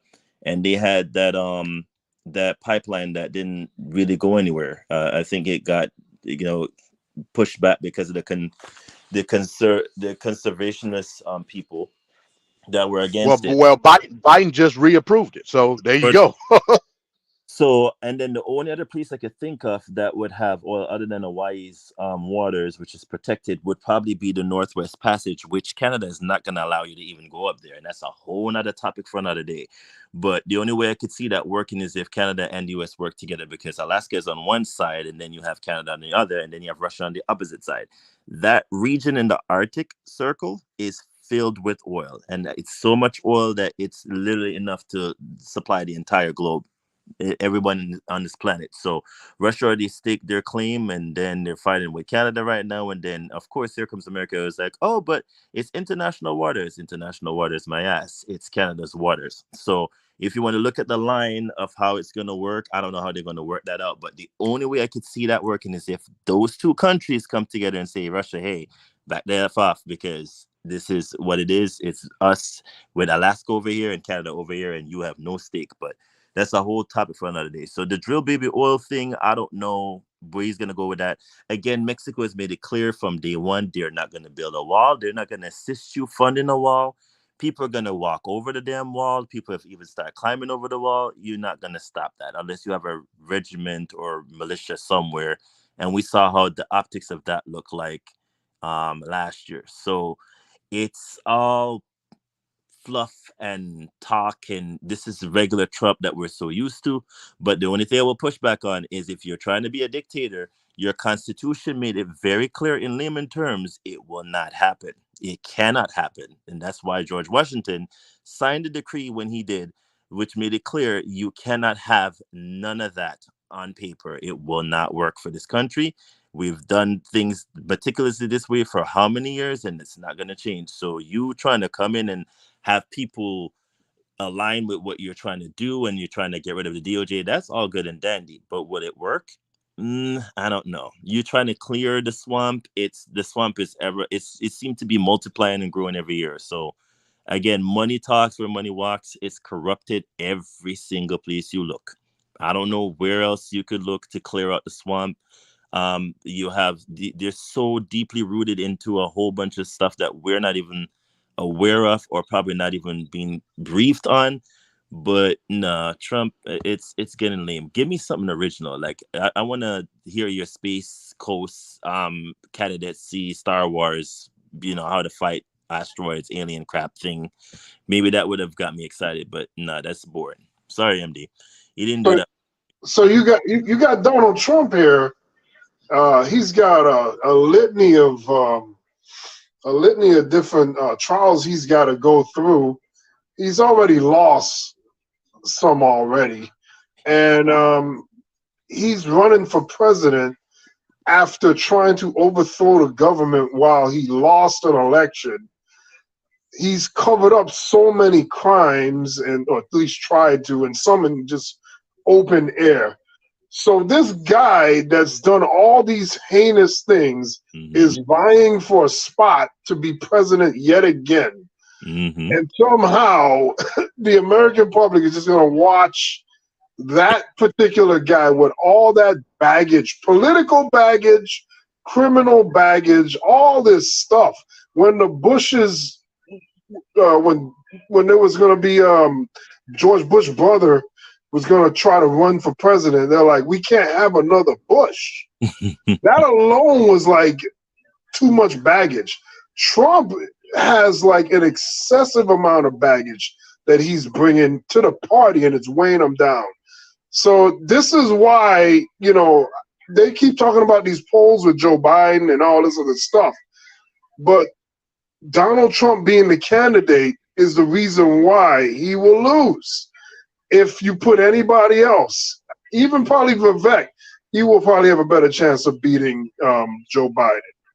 But Donald Trump's baggage will be the end game of this whole thing. I don't care what. And again, look at the poll, right? Like they're saying, oh, he's up by 5 points. Well, last time I checked, they keep saying the economy is bad, right? It's really not. I mean, unemployment is at all-time low. The oil prices and all that stuff, the inflation, that's been coming down. So when you look at what it's supposed to be, it should be an easy walk in for the Republicans. But it really isn't working out that way. And you're 1 year out, well, less than a year really, out from this election. And he's only up by 4 or 5 points. The way it sounds, he should be up by a lot more, and he's not. So I'm telling you, Christie is right about one thing. With him having to attend all those court hearings, and there's no way in hell, I don't care how they try to spin it, that you can have a candidate in so many major this isn't jaywalking that he's going to court for. These are some major crimes. Serious stuff, correct. And there's no way in hell he could win. I just don't see that. I disagree with that, Van Cat. You're not taking into account people are just dissatisfied overall. Yeah, you have to take that into account. Go ahead, Ricardo. Who are they dissatisfied with? Is it that they're dissatisfied with the party? Are they dissatisfied with the system? Are they dissatisfied with the country? What are they dissatisfied with? Because we're still waiting here to figure out why there's such a weird conundrum here, where it's like no matter, you could put blind shades over their eyes, they will be unwavering. They're not gonna stop voting for him. They're gonna vote for him because he is the best candidate, according to them. Because this is, I'm saying this out loud because I've literally watched the news, all stations yesterday, and this is the same thing. They interviewed people over and over again, and the same response was, well, he might have done so and so, but I don't care. I don't care that he's done so and so. I don't care if he's done so and so. He is the person we're gonna pick. But what about the other candidates? Yeah, Christie is good. Yeah, Nikki is good. But no, I'm picking Trump. And I'm like, wow. Nothing. Well, you're talking about the cult members, and also you have to understand a lot of these GOP candidates, as well as the pundits, are enabling what Trump is doing, even though they know it's wrong. To the point where they'll say they'll vote for him, even though this and that, based on a falsehood of a unified coefficient when it comes to the Republican Party. We all know that's not right. The Republican Party is in shambles right now. We know that. Yeah, but it's all. Go ahead. No, I think it's. But do you see it, MD? Like for me, like I don't know if you see it. Sorry to interrupt you, by the way. Do you think at this point the GOP is just gonna be it's gonna either just fizzle out and become like how the Dixiecrats became with the Democratic side, or do you see like a new set of people with strong conservative values coming out of the woodwing somewhere and just saying, hey, we're like the old vanguard of the past? Like how do Nikki Haley Yeah, but you're getting pushback. Like if they gave Liz Cheney pushback for her speaking her stance about J6, I just don't know. It seems like there's two sides to this. There's the MAGA side, and then there's the old vanguards, and both are clashing in the middle. It seems that at some point they're gonna have to find some middle ground. I don't know how they're gonna do it, but I just feel like this party that we call the Grand Old Party is pretty much dead. I don't see it going anywhere. I think it's a new one coming out like a phoenix out of the ashes. As for what it's going to be named or what it's going to be called, I don't know. But I don't see it going anywhere because they're button heads, and it's all because of this one guy here that they seem to be terrified of. I don't know why. Why are we terrified of Donald Trump, a celebrity at that came out of nowhere? That's why you just gave yourself your own answer. A celebrity. His celebrity garners influence, if you want to use that word, amongst a certain block of people. That's just what it is. I'm looking in the chat, right? Shout out to Maria G. She mentioned Ronna McDaniel. Ronna McDaniel is in a state of crisis. You can call her corrupt, but it is what it is. But she's in a state of crisis based on the fact that she's in an ungarnered position to basically choose what the ideology of the Republican Party is. She's stuck between a rock and a hard place right now. Do I go with that old standard of GOP politics, or do I go with the new school MAGA, less government, less spending, jargon that they try to push, which they really don't believe? She's in a bad position. That's why she's getting the flack that she's getting. like I said, the whole corrupt part, I ain't even going with that. All I'm saying is she's in a position where it's an identity crisis at the end of the day. What she's in the driver's seat. Which lane do I go in? Some people are telling her to go this way. Some people are telling. I think. Speaking of Vivek, I think he did a hit piece on her a couple of weeks ago. You got people tugging and pulling, trying to sway her to a certain ideology, and she's looking. First of all, she's looking at the money. Second of all, she's looking at the outlook of who I am as the leader, quote unquote, of the Republican National Convention. But you see what I'm saying? Yeah, I get you, MD. But she's from the Romney family. Like, I mean, come on, you're man. But she's in a position of swaying one side to another. You know what I'm saying? I got you. I mean, her ideology don't matter.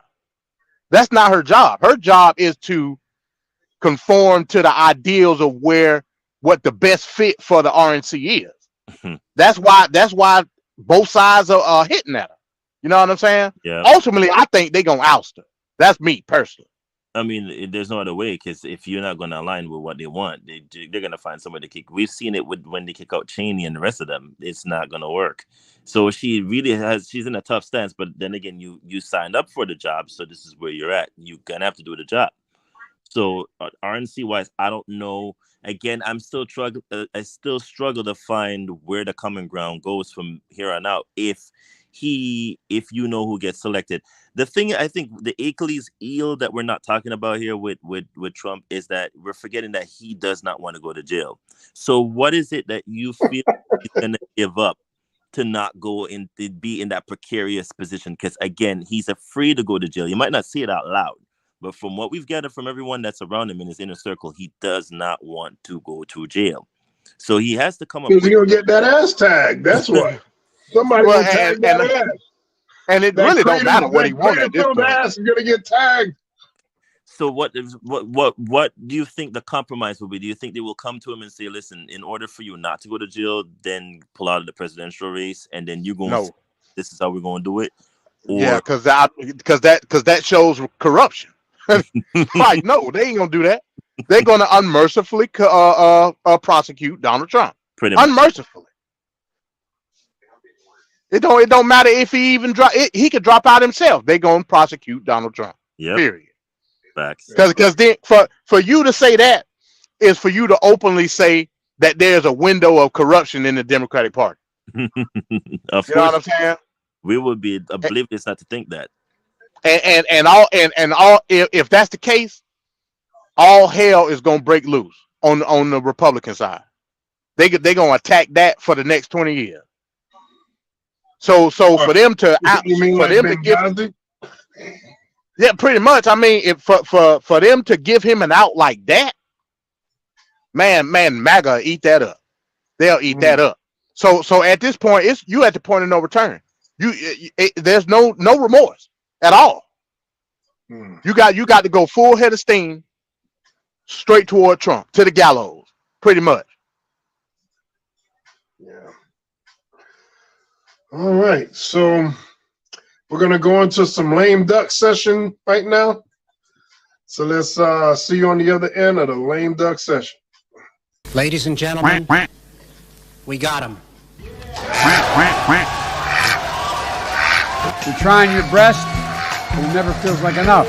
I started having second thoughts almost the moment I sat down on the plane. Lights off! Off!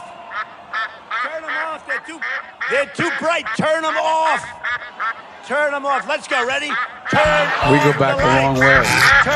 She was 12, I was 30, but anyway. So I changed my return flight and flew back on the first available flight I could take. I'm sick and tired of smart guys. I'm sick and tired of ordinary people being fleeced. I'm tired of being quiet. I'm sick and tired. I'm just sick and tired. We have this notion that somehow if you're poor, you cannot do it.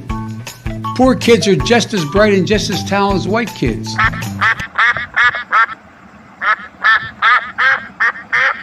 With great power comes great responsibility.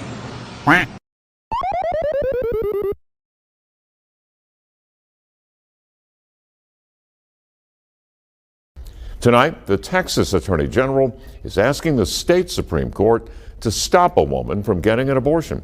And this story is making national headlines as one of the most public tests of new abortion laws across the country. Sydney Persing from our Dallas affiliate reports.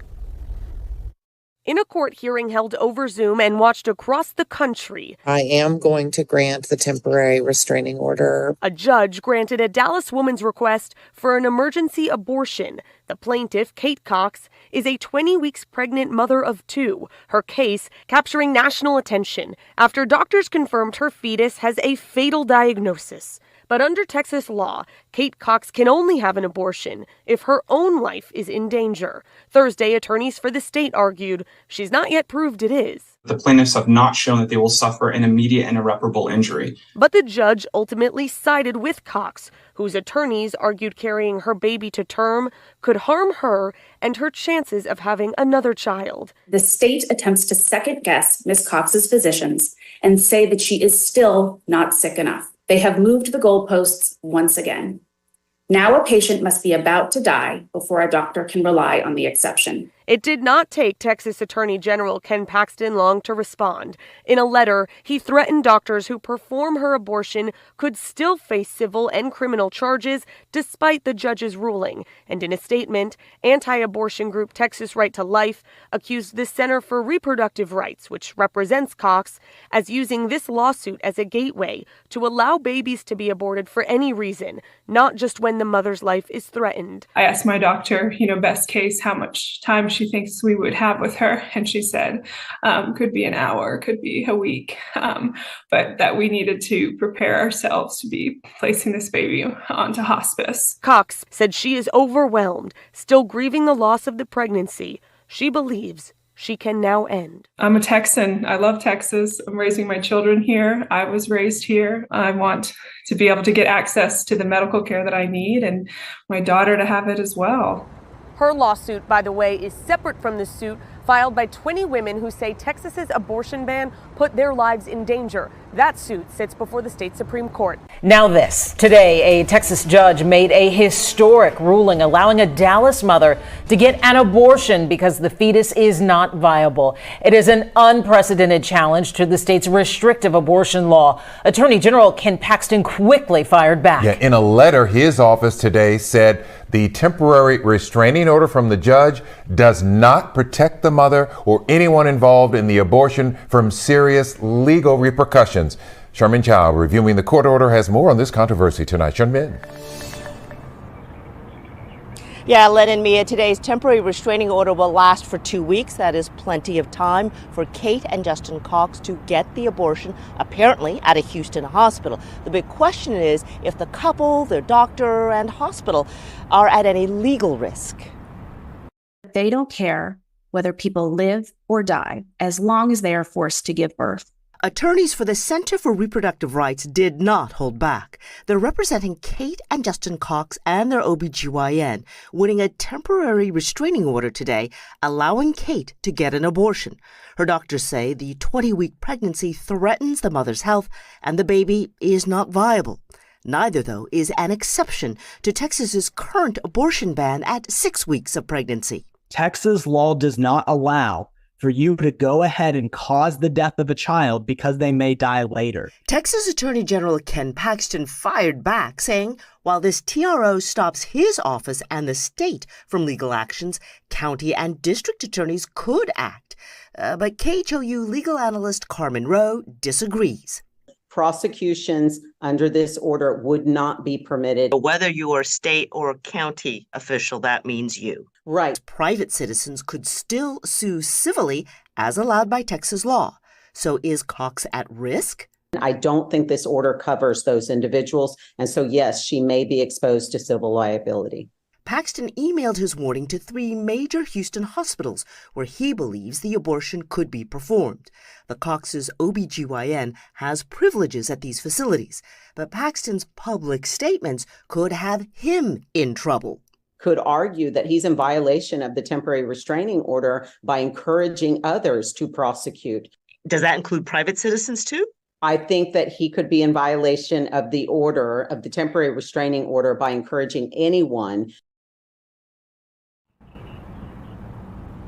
Lots of potential twists and turns here. Now, this matter returns to the Austin judge on December the 20th at 9 a.m. for a permanent injunction hearing. And of course, this TRO applies only to the Cox's case, not to any others.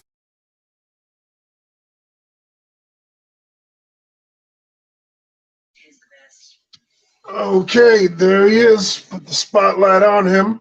This is a repeat offender, a previous lame duck from past show. This is Ken Paxton, Attorney General of Texas. So when he narrowly escaped his own issue when he was going to be tossed out earlier this year, and now he's back at his old tricks, creating more problems. Has anyone, Ricardo or MD, know about this particular issue, and have you been following it? Yeah. I followed it. So I'm torn between how I should feel about this particular case. I'm one that goes by what the Constitution says. Everybody pretty much know that. And the breaking down of Roe v. Wade, in my opinion, was the right thing to do, because it's not up to any federal legislation to solicit such an abhorrent thing as far as federal abortion on either side, whether banned or allowed. That's up for the states to decide. And as a constitutionalist, certain states go with it, certain states don't. I'm the person to say, if that's what you want to do, you seek out, under your own volition and your own money, what you want to do in the state where it's allowed. That's what I say, by the book type person. I'm torn on the other side based on the fact that there were certain things discussed by her doctor which show concern of, I guess, just the mortality of the birth itself. I get it. You know what I'm saying? On the aspect that basically it was already known, hey, look, like the baby is not going to survive long. So again, I'm torn between the two sides of the coin of this certain situation. Like how do you make a case medically for what the actual reality is? Now, I don't agree with them trying to make a case saying that it might be or it may be a mortality issue for the mother, because that wasn't scientifically or medically like conceived. You know what I'm saying? So they just, to me, that was an excuse. We talking about the baby. Like if there's an issue with the mortality rate of the mother, that's a whole different story. But they tried to make an argument based on the mortality of the child. Go ahead. Weren't they saying something like this could possibly jeopardize her from being able to be pregnant in the future? So it's another reason why they wanted to do this, because it would affect her in that aspect. Well, I understand that, but again, I go by the Constitution. If the state doesn't allow abortion, you go somewhere where it does. That's the beauty of relegating all things not federal to the state. That's just what it is. You know what I'm saying? I'm not saying I agree with it or disagree with it. I'm saying it's the law. And if we're gonna make a hoopla about precognitive occurrences, then like why get rid of Roe v. Wade in the first place? You know what I'm saying? If you're just gonna go off a precog. So we gotta come with something hard line where all these states, and again, this is not any like it's gonna be set in stone like forever. We understand that different legislation is going to come with different policies based on different people that's in legislation. So what I'm saying is, let the people decide what the hard line issue is going to be. That's why I liked what happened about a month ago when they put the actual abortion on the ballot in states like Ohio, and I believe Michigan was another one. Let the people decide how they're going to rule based on this whole abortion thing. Once it gets to Texas, let them decide. That's my opinion. If it's that big a deal to the people, let the people vote on it. It shouldn't be legislation that should be voting on it at all.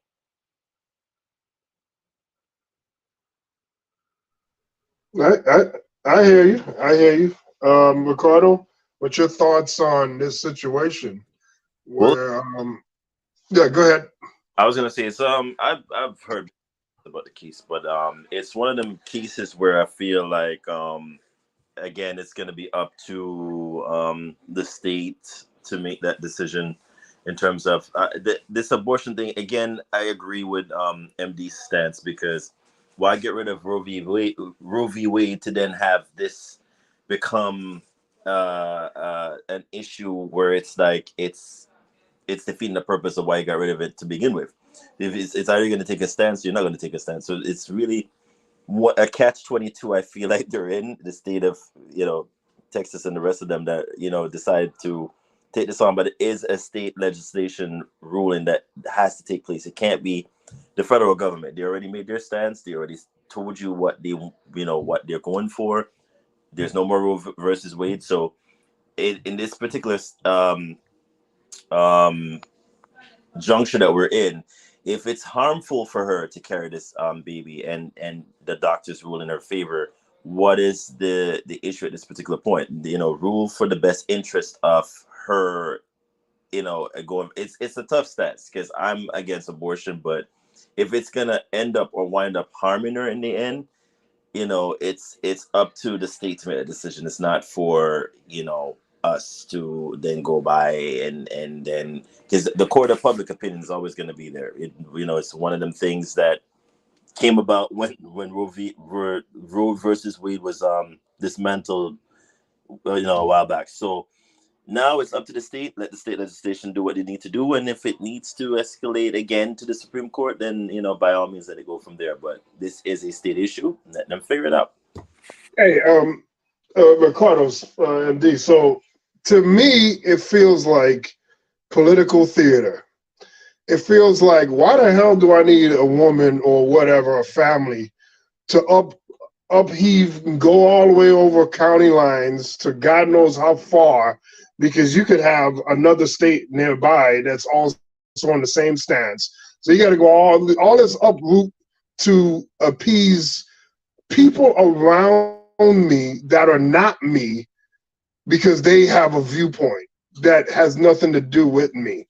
So I'm doing all this driving and maneuvering because of somebody else's feelings in a place where we don't want government and blah, blah, blah. Why the state got to do anything? This is the United States of America.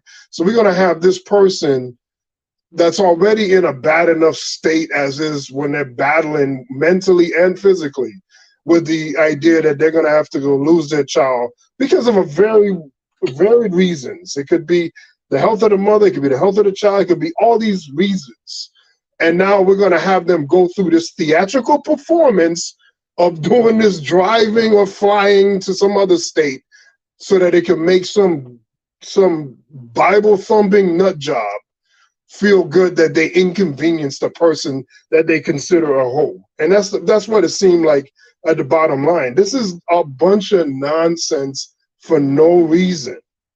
And like, we should be dealing with other issues.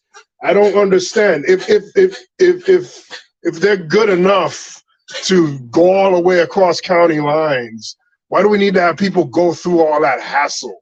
Let them just go to the local clinic or wherever they need to go, do their thing and book out and be done.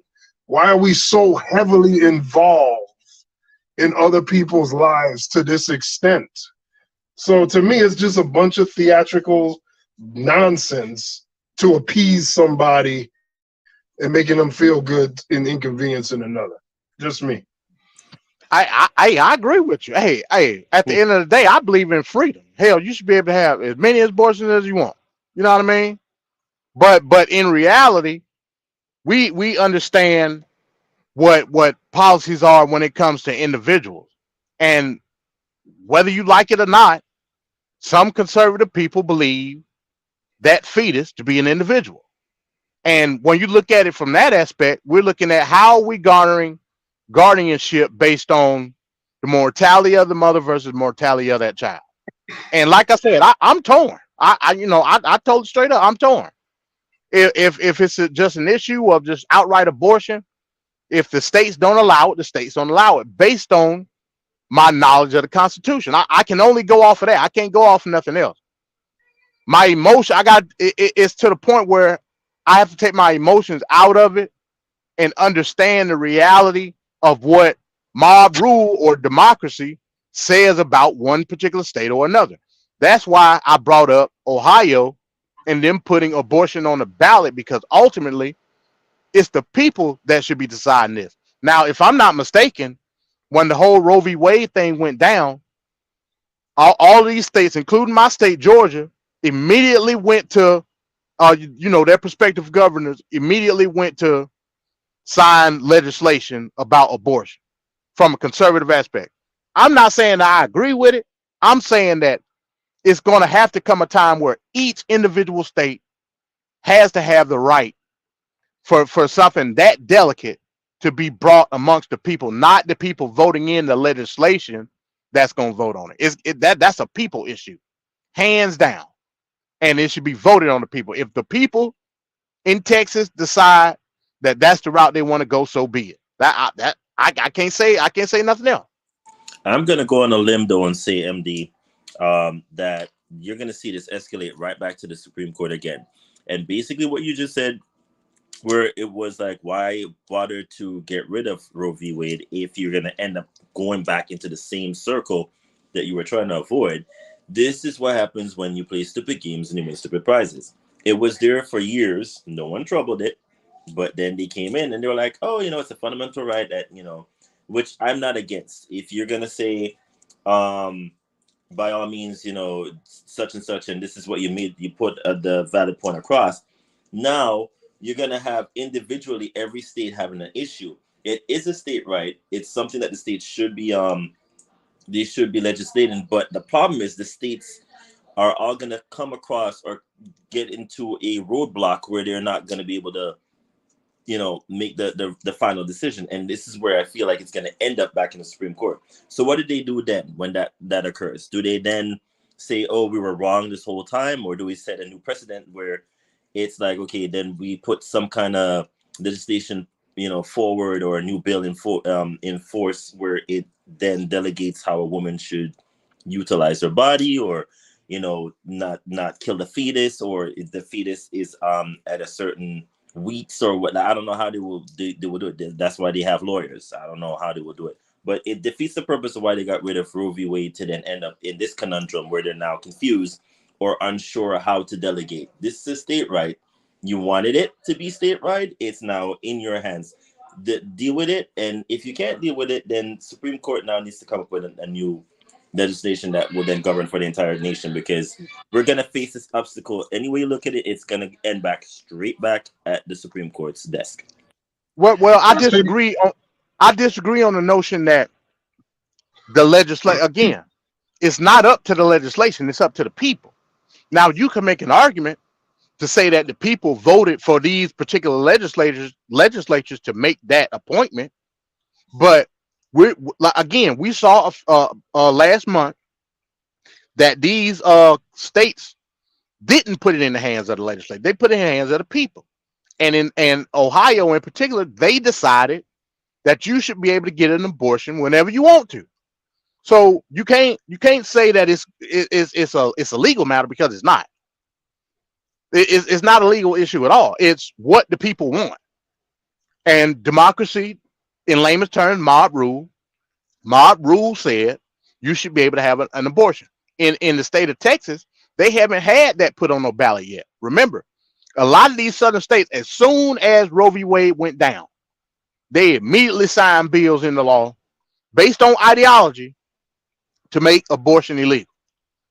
That's going to change based on ultimately, and a lot of these states going to come up in 2024, what the people decide. You're going to see hardline red states be abortion states based on that ballot. I can guarantee it. That's what I'm saying. Okay. No, Yeah, as you see, Maria G provided some information here about it. The Edwards syndrome. Almost all pregnancies end in a miscarriage or stillbirth.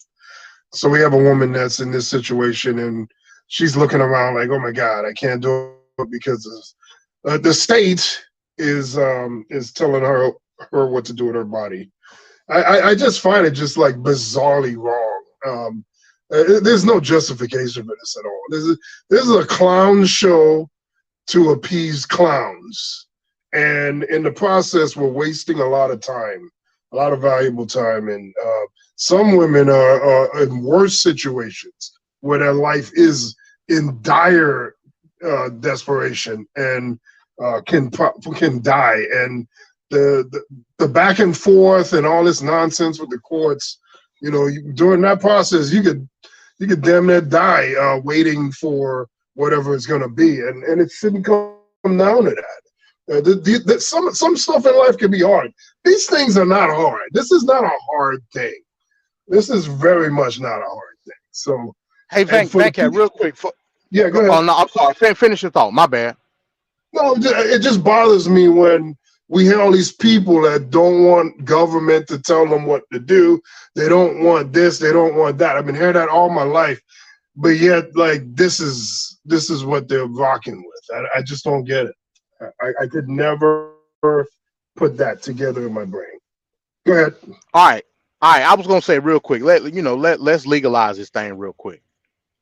Again, I mentioned that fetus being interpreted as an individual under guardianship of an adult, right? Just like any other child would. When a woman, let's just say like a girl in the hood, she get pregnant and she don't know where to turn, and she gets. I'm just based on in the state of Georgia, and she does like a coat hanger abortion, and they charge her with murder. Why are they charging her with murder? I'm just asking. Because she killed at that point, like how many? You have to define in definition terms how many weeks she was along or whatnot, because then that comes into context here. But she would be charged for murder because she killed the fetus, right? So it's still okay. Cool. So that killing a fetus, meaning that murder, that they basing it off a person. So what I'm saying is, despite whether you agree with it or not, that's why I don't really like to use the, like when they say my body, my choice, because yeah, it is your body, but your body is like holding like another person. But MD, go ahead. That baby that's in that woman's stomach, right? Is that baby independently growing, or does it need that person to develop? They need that person to develop, of course, but in the eyes of the law, that person that needs that other person is to develop based on the guardianship of that person. Like I say again, I'm not saying it's right, wrong, and you're not a whole human with. I'm not saying it's right or wrong. I'm not saying that. That's why I think it's legalized. You don't have any rights until you're fully born, and you're utilizing my body. Now it's even worse when the person was raped or whatnot. And even in those cases, some of these Republican laws, they don't even care about that part. Well, I mean, technically, you don't have no rights until you of adult age, which is 18 in most states. Well, there you go. It's about guardianship. And that's why I brought the word guardianship into play. Guardianship meaning and I was about to make a point for you. Guardianship meaning that you're in total possession of that person in totality. So that's why I said it's a slippery slope when you try to factor in certain ideals, especially talking about quote unquote conservatism. If you're going to make an underlying issue based on some religious aspect or other that, you're really putting yourself in a bad position, because you can't then turn around and make an argument for the legal definition of a minor or a person, based on certain precedents that's already being set. Again, I use the example of an illegal abortion. You could also use the example of if a woman is murdered, that's pregnant, that's double murder. So how can we articulate it from a whole spectrum of positions, which garners what constitutes an abortion and what's not? That's why I say you have to allow states to do it, because different states' interpretation is crucial based on what the guardianship, what the legal status, what the implication. It's a lot of factors that you got to come in agreement with. You can't allow the federal government to then say either way that something is practical and at the same time it's unconstitutional. Because at the end of the day, Roe v. Wade was unconstitutional. That's just what it is. Okay. Well, this is an ongoing issue, and it ain't gonna stop anytime soon. So there'll be more cases, more outrageous cases that'll come our way. We'll keep following it, but it's so hypocritical. It's Ken Paxton, him with his mistress cheating on his wife, and now he's pushing this bull. It's just so hypocritical. But we'll keep this going now. Right now, we want to go into MD's point of interest here with the Chicago sanctuary cities. So we're going to go into the State of the Union.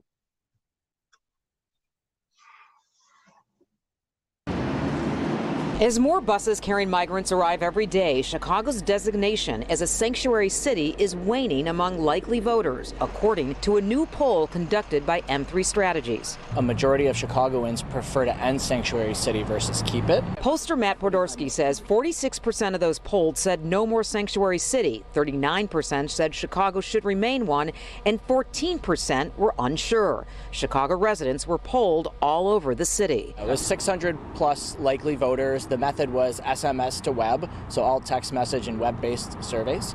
And we polled only folks who voted in the most recent municipal election. The poll was broken down along racial lines. White voters actually preferred to keep sanctuary city by about a 10-point majority, whereas minority voters overwhelmingly wanted to end sanctuary city as it stands today. The poll included 18 questions on why likely voters wanted the sanctuary city status to end or remain. Podorski says minority voters were very concerned about resources to support the migrant crisis being drained from their communities.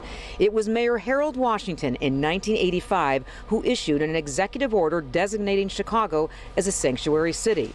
It was meant to prohibit city employees, including police, from enforcing federal immigration laws. If people are victims of crime, we want them to know that they can call the police, report it, and work with the police, and not fear that themselves or a loved one will therefore end up in the hands of ICE. Alderman Carlos Ramirez-Rosa says people against a sanctuary city must remember its original purpose.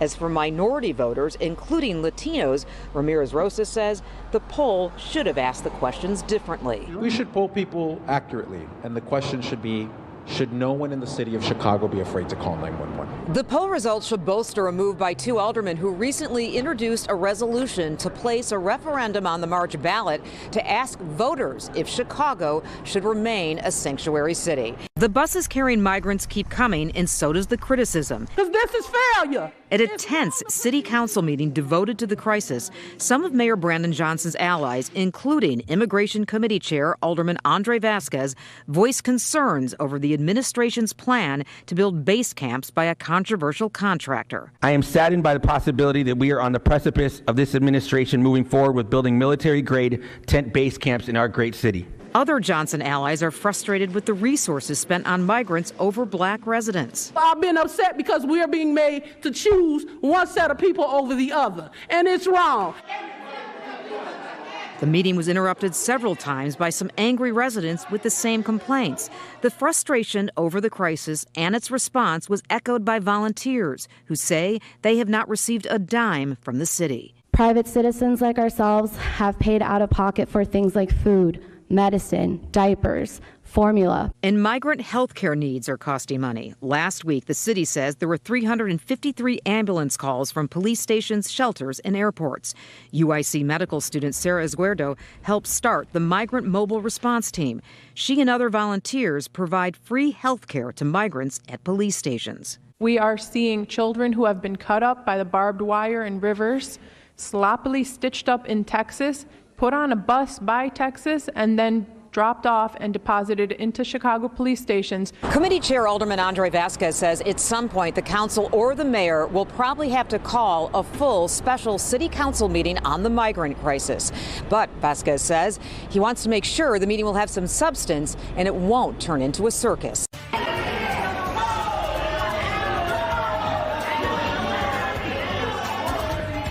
First at 4, no sanctuary from trouble. There's chaos at City Hall as protesters take over the meeting about Chicago's status as a sanctuary city. Good afternoon. I'm Anthony Ponce. And I'm Natalie Bomke. It is the big story of the day. Explosive outbursts shutting down a council meeting. Tempers are still flaring as we speak this afternoon. Dane Placco was in the chambers a little earlier, joins us now with the latest on this ongoing debate. Dane. Yeah, guys, this was reminiscent of the council wars back in the 1980s. Hundreds of loud and angry protesters filling the city council gallery, forcing aldermen to pull the plug on a public meeting. Okay, let's clear the room. Sergeant in arms, please clear the room. Clear the room. This was a meeting of the City Council Rules Committee, which was about to take up debate over a proposal to let Chicagoans decide whether Chicago should remain a sanctuary city, welcoming to migrants, by putting that question onto a referendum on next spring's election ballot. But the meeting devolved into chaos after hundreds of protesters, mostly African Americans, packed the City Council gallery and began shouting down the aldermen. They're angry after a special City Council meeting on the migrant question was canceled last week when Mayor Brandon Johnson's floor leader, Alderman Carlos Ramirez Rosa, tried to prevent a quorum by discouraging aldermen from entering the chamber, including a confrontation with longtime Alderwoman Emma Mitz. Well, after about a half hour, today's meeting was suspended and the crowd cleared, but not before some aldermen blamed the mayor and sanctuary city supporters of causing the chaos by trying to block the referendum. Do you, as a resident of the city of Chicago, believe that we should remain a sanctuary city? It's a simple question.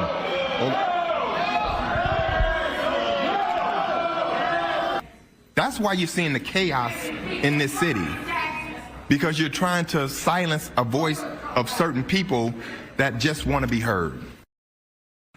Debate on the sanctuary city referendum will continue on Thursday when the Rules Committee continues the meeting that was suspended today. No word yet on whether any special rules or security will be in place for that meeting. Now, after the gallery was cleared today, the regular city council meeting was held as scheduled and was peaceful. Anthony? Okay, Dane, thank you very much. Now,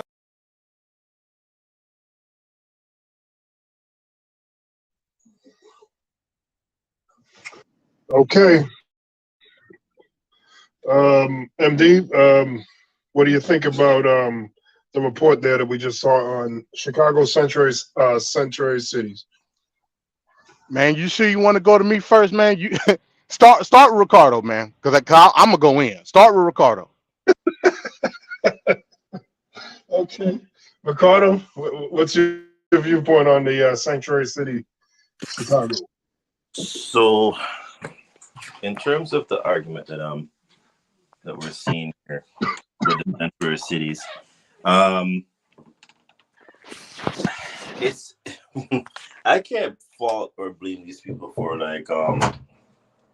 for their stance in terms of no one wants to be in a predicament where you're taking on an influx of people that you don't have the resources to supply or to keep them, in the position of providing.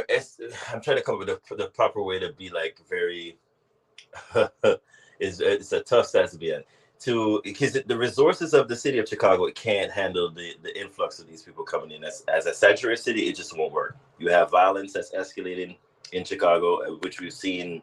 You might not see it every day on the news, but it's there. It's very prevalent. You also have not enough, I guess, shelters to put these people in a room and in shelter and bed them and feed them. And so, if the federal government wants what you call a city, they have to come up with resources to actually, keep these people, sanctuaried. I just don't know if that's viable at this point anymore. Now, for Chicago, which is one of the largest cities in the United States, you have New York City that's also facing the same issue. You have, we didn't hear that much for here in Florida because DeSantis' stance on it was like a little bit heavy. So you basically got a truckload of people and send them further up north. It's going to be a federal issue, whether you look at it or not. They're going to have to find ways to either stop the influx of immigrants coming in in terms of the city that they're sending them to, because these cities are complaining and nobody's really taking a stance on it. And then you're having the actual citizens coming out and saying, hey, we're voicing our opinions that we don't want, but this is what's happening. It's becoming a strain. So there has to be some kind of middle ground here. I just don't know what it is. Again, do you follow Kamala's stance where he says, please just don't come at all? Like, how do you, this is the same thing I've been seeing since the inception of tape fist politics. How do you stop someone from coming into this country when they've been told the American dream is so and so? Do you then, like, how do you delegate that? Because at the end of the day, you're in a globalized world and everybody wants to come here to this country. So there needs to be ways now that we either, find a middle ground where we could take on the influx of people coming into these sanctuary cities, or you just tell them, hey, we don't have it, and then do you then send them to smaller, cities that can handle it even more? Like, how do we do this? So this is where I think the Democrats are going to have a hard stance on coming election year. In terms of how they're going to handle this. I would love to see where they're going to end up, but it's a sticky situation any way you look at it, and best of luck to them. All right, MD.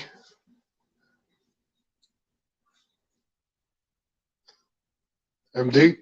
Oh, my bad. I was on mute. My bad. So here's the thing, right? I want to read a couple of sentences real quick. This is from the Welcoming City Ordinance in Chicago. It says Chicago's Welcoming City Ordinance means that the city will not ask about your immigration status, disclose that information to authorities, or most importantly, deny you city services based on your immigration status. Now, that referendum was written in 1985. I've been saying this for a couple of months now. People that I've been interacting with about this issue been hooping and hollering about black folks in Chicago and their resources being taken, this, that, and the third. And then I read them that and they look flabbergasted. Negro, this was known for almost 40 years. As a matter of fact, I would say the demographics have changed throughout the course of those 40 years based on the Welcome City Ordinance that was placed in 1985. Now, all of a sudden, because you being negatively impacted, it's an issue. Again, like I said last week, I don't have no remorse for these people because they voted this in. Simple and plain. Lori Lightfoot put the blueprint together, and Brandon Johnson implemented the plan. And Negroes voted for that throughout the course of almost 12 years. I'm not going to show no empathy to these people because they ain't politically astute enough to understand what's going on. This ain't a red or blue thing. This is a my community thing. You know what I'm saying? Another aspect. It's not about another group of people getting placed over you. That's another dumb argument that they're using. What do I always mention in regards to reparations? It's not about the race of the people. It's about the status of the people. The status of them people coming into Chicago is one of asylum seekers. The government in any state, municipality, or federally is obligated to accommodate asylum seekers. Period.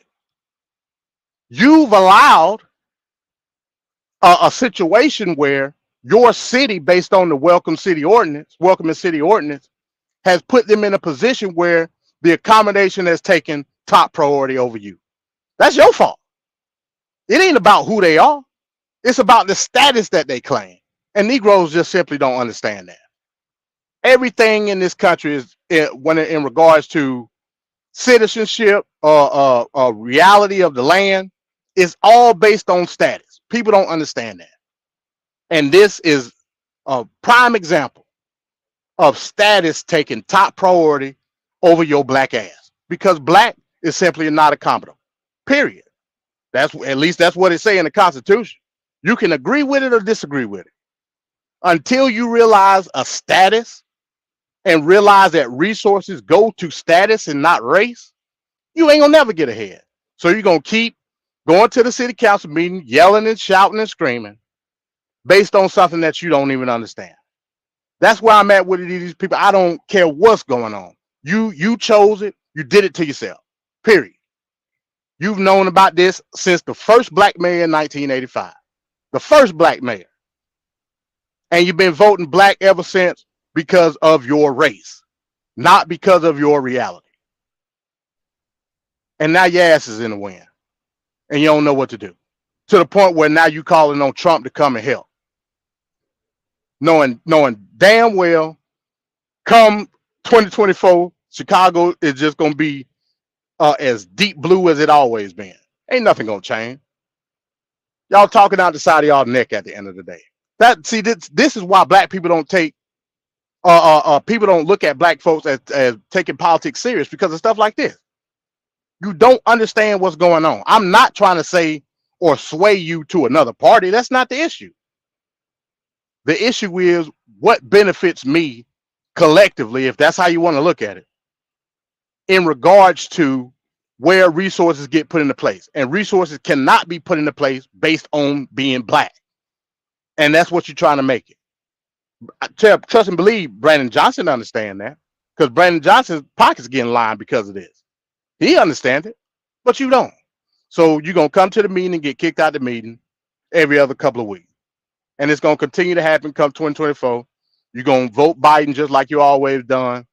And the same thing is going to happen because Biden can't get rid of, Trump can't get rid of them people based on the protection under the Welcoming Cities Act. People don't even understand that. What can Trump do? He can do nothing, because the city of Chicago is protected under that law. State and local municipalities protected. They can't move them people. Hey, MD, is that law able to be overturned at some point? Yeah, the city council can not veto, but they can get rid of it. And that's why I said it's a local issue. It's not a federal issue. They can definitely get rid of it. But I'm telling you, the hamster wheels are going to continue to turn, and they're going to keep voting the same people in. These people are not serious, Rancat. They're not. I know they're not serious because of their track record.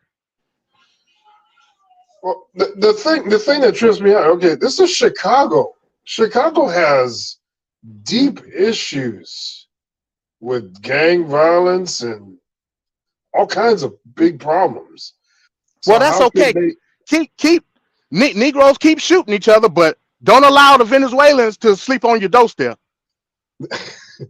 How are they going to have the ability to help others if you can't help yourself? I don't know. Well, again, Chicago is a very complex situation when it comes to what's going on. Chicago is the killing field. Let's just keep it real.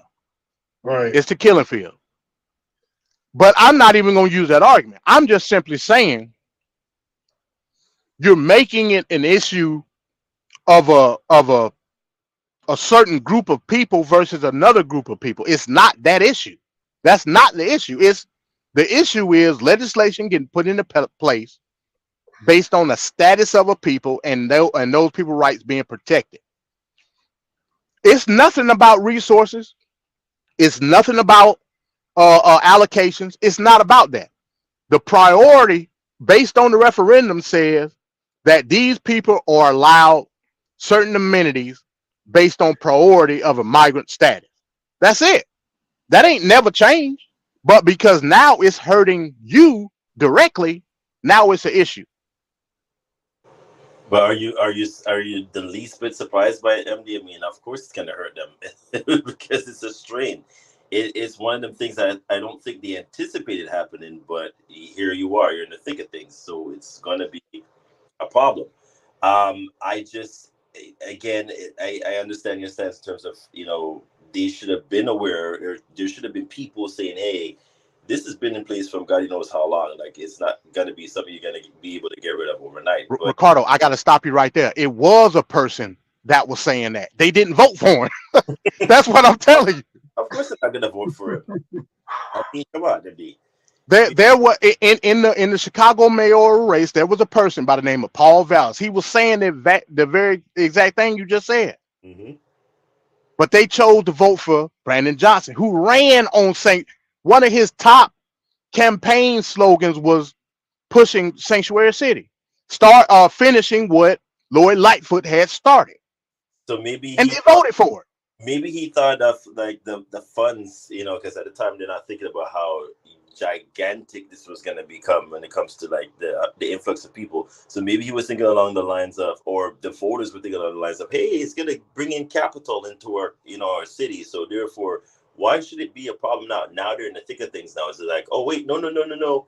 We were not anticipating this amount of people, and it's a strain. So now you're getting the repercussions of that, where it's like, okay, well, here we are. So what are we going to do now? Like, we can't complain about it now. So what are we going to do? Well, I would argue it is bringing capital into the community, just not to the people that's in the community. Correct. Don't you know? Chicago has got hundreds of millions upon hundreds of millions of dollars from the federal government based on what's going on in Chicago. Based on and they have been able to count them people in the communities. The more people, these people ain't got no source of income, making it an opportunity zone. Don't you know that because of what's going on in Chicago right now, investors are making millions of dollars based on tax breaks, putting in hotels, apartment buildings, whatever type of buildings, tax-free, based on the opportunity zone that has been created, based on the populace being increased in that certain section of that city. So it is money getting made. Just ain't getting made by the people that's in the community. And there lies the problem. So you're gonna get the complaints from them because they're like, wait, it's not fair. I don't know why these people are here. They're doing so and so. But I mean, in the grander scheme of things, you're seeing like one side, it's doing one thing, and the other side is like, you're always gonna get that. That's the American way of like getting across things. It's just I don't see this ever going away that quickly, to be honest. I mean, this was always part of the issue we've always had from the get-go. But again, I stand on your stance as well. You can't complain now. I mean, you play stupid games, you win surprises. It's now here. So what do you want the federal government, what do you want Uncle Joe to do at this point? Do you want, even if it's not Uncle Joe, what do you want Trump to do? Because I'm sure he's going to tell you something in terms of the rhetoric of, hey, I'm going to try to look at it, but there's nothing that, I mean, come on. It's a never-ending cycle that we don't see ever getting resolved that quickly. But I think at some point in time, they're going to have to find some common ground. I don't know how they're going to do it. That's why I said it's going to more likely be an election issue. As for how it's going to sway either the GOP or the Democratic side, we'll see. We'll see. But again, they're already saying that they done with the Democratic Party. That again, this goes back. This goes back to my point. Now they're done with the Democratic Party. I believe when that's what I said. Yeah, you know what I'm saying. But it goes back to the point I made earlier. This will be, and like I said, a lot of these people, they're gonna renege on what they said, and come 2024, they're gonna vote blue, no matter who. They're gonna go back to, because they don't know no better. But it will be Is it a because they chunk of don't these. know no better, or because they don't have no better? Well, Because the either other or, side however you has want to to. be able to. The other side has to be able to offer some viable means. Yeah, I get it. Yeah, and but that's from a federal aspect. People just gonna go back into their own ways. The main issue is what are they gonna do in a local election? What I'm saying is, if we're gonna look at it from a federal aspect, yeah, they may have a stance of saying, oh, I'm done with the Democratic Party, but at the end of the day, a lot of these people are not gonna vote for Trump. Like, period. Yep. You know what I'm saying? It's purebred blue. It's just, I don't see that. Right. Yeah. So again, it goes back to my stance. This will be one of the lowest turnouts voting wise in this election in recent memory. And this is part of the reason why. That's just what it is. I know, and it's hurting my soul even thinking about that, because you just don't know how that end result is going to look like with the low turnout for voters. Like, we can't even afford that at this stage, but we'll see. I mean, it makes sense what MD is saying. I mean, when you think about Obama in 2008, that was a huge voter turnout. But then the re-election in 2012, it was a drop off from that. So, I mean, Joe Biden. Yeah, because Obama mania was over. Right, and Joe Biden got the most votes of anybody in United States history. That's not going to happen again. That's what I'm saying. You have to understand. People are very reactionary. Very reactionary. Yes. In 2008, we all know what happened. Like Negroes was going crazy over Obama. Like, I ain't never seen nothing like it in my life. I mean, right. But why were you surprised, MD? I mean, it's the first time they've seen somebody that looked like them being voted into power. So, I mean, it didn't shock me. I was surprised, but it wasn't shocking to me that I'm like, hey, my stance was always the same from day one when I said it.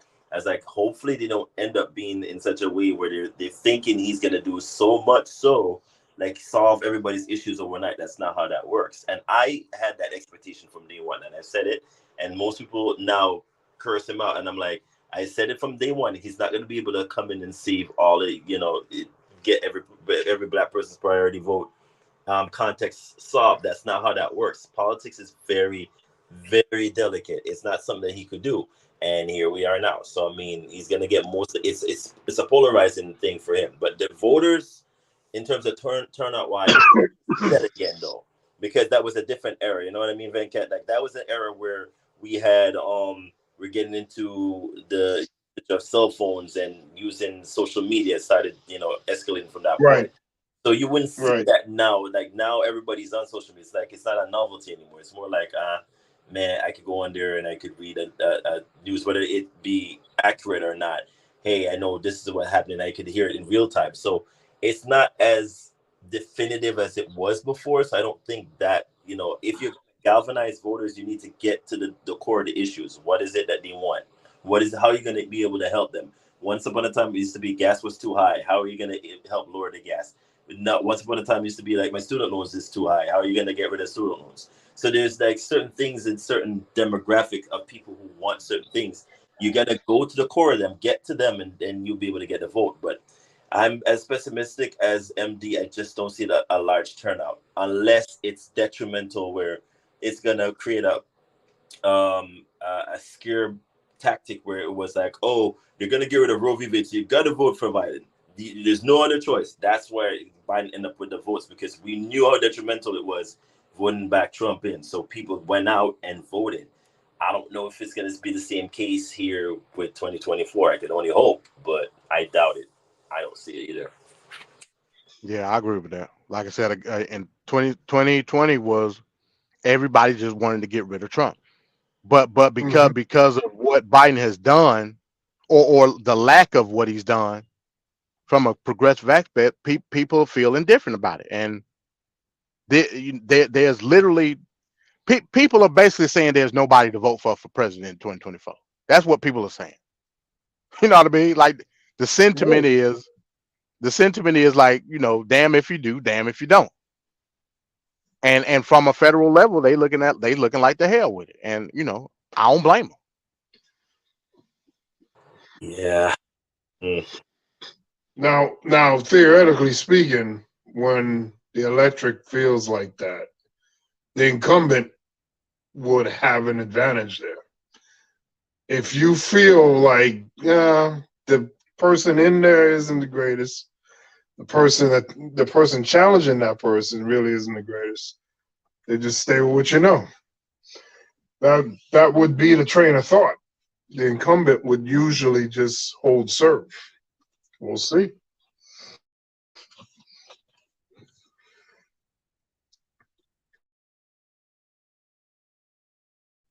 Yes, sir. All right, so we're gonna go into the nightcap video, and it has to do with the fake electors. So we'll see you on the other end.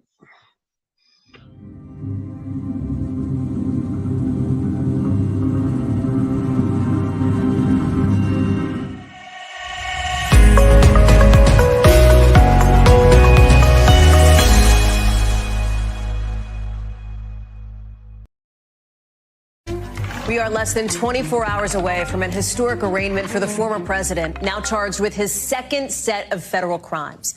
He'll face a judge tomorrow as part of the special counsel's investigation into a plot to illegally overturn the 2020 election to try to keep Mr. Trump in power. A key part of it all, the so-called fake elector scheme. You may have been hearing about it, right? People talking about it, throwing off the phrase fake electors, etc. But in tonight's breakdown, we're explaining what a fake elector is and how this unfolded.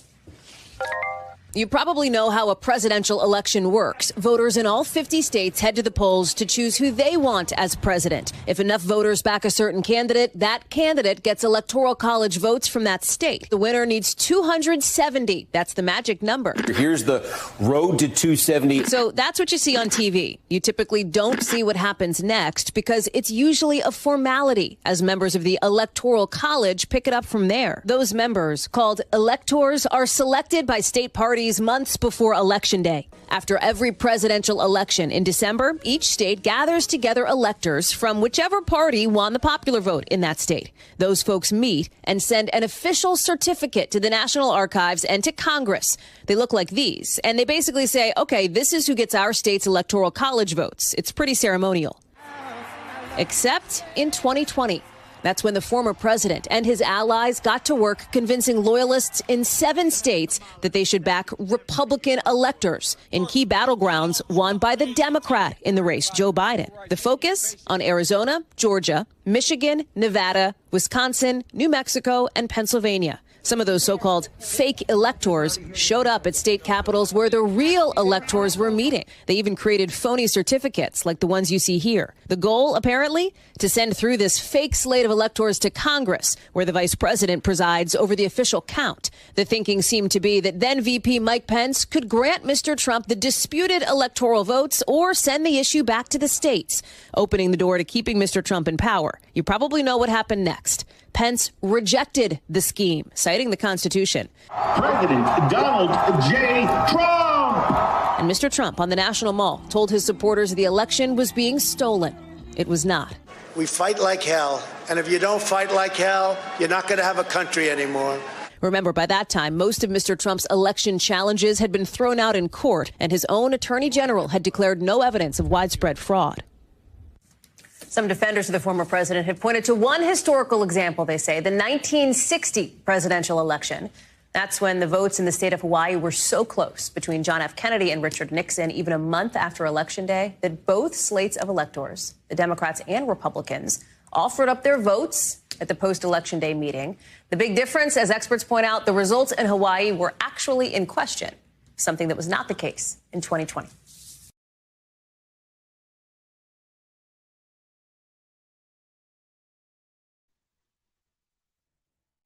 Okay, so this pretty much shows whenever someone says, "Oh, Trump, he just had a motivational speech at the Capitol. He wasn't planning anything.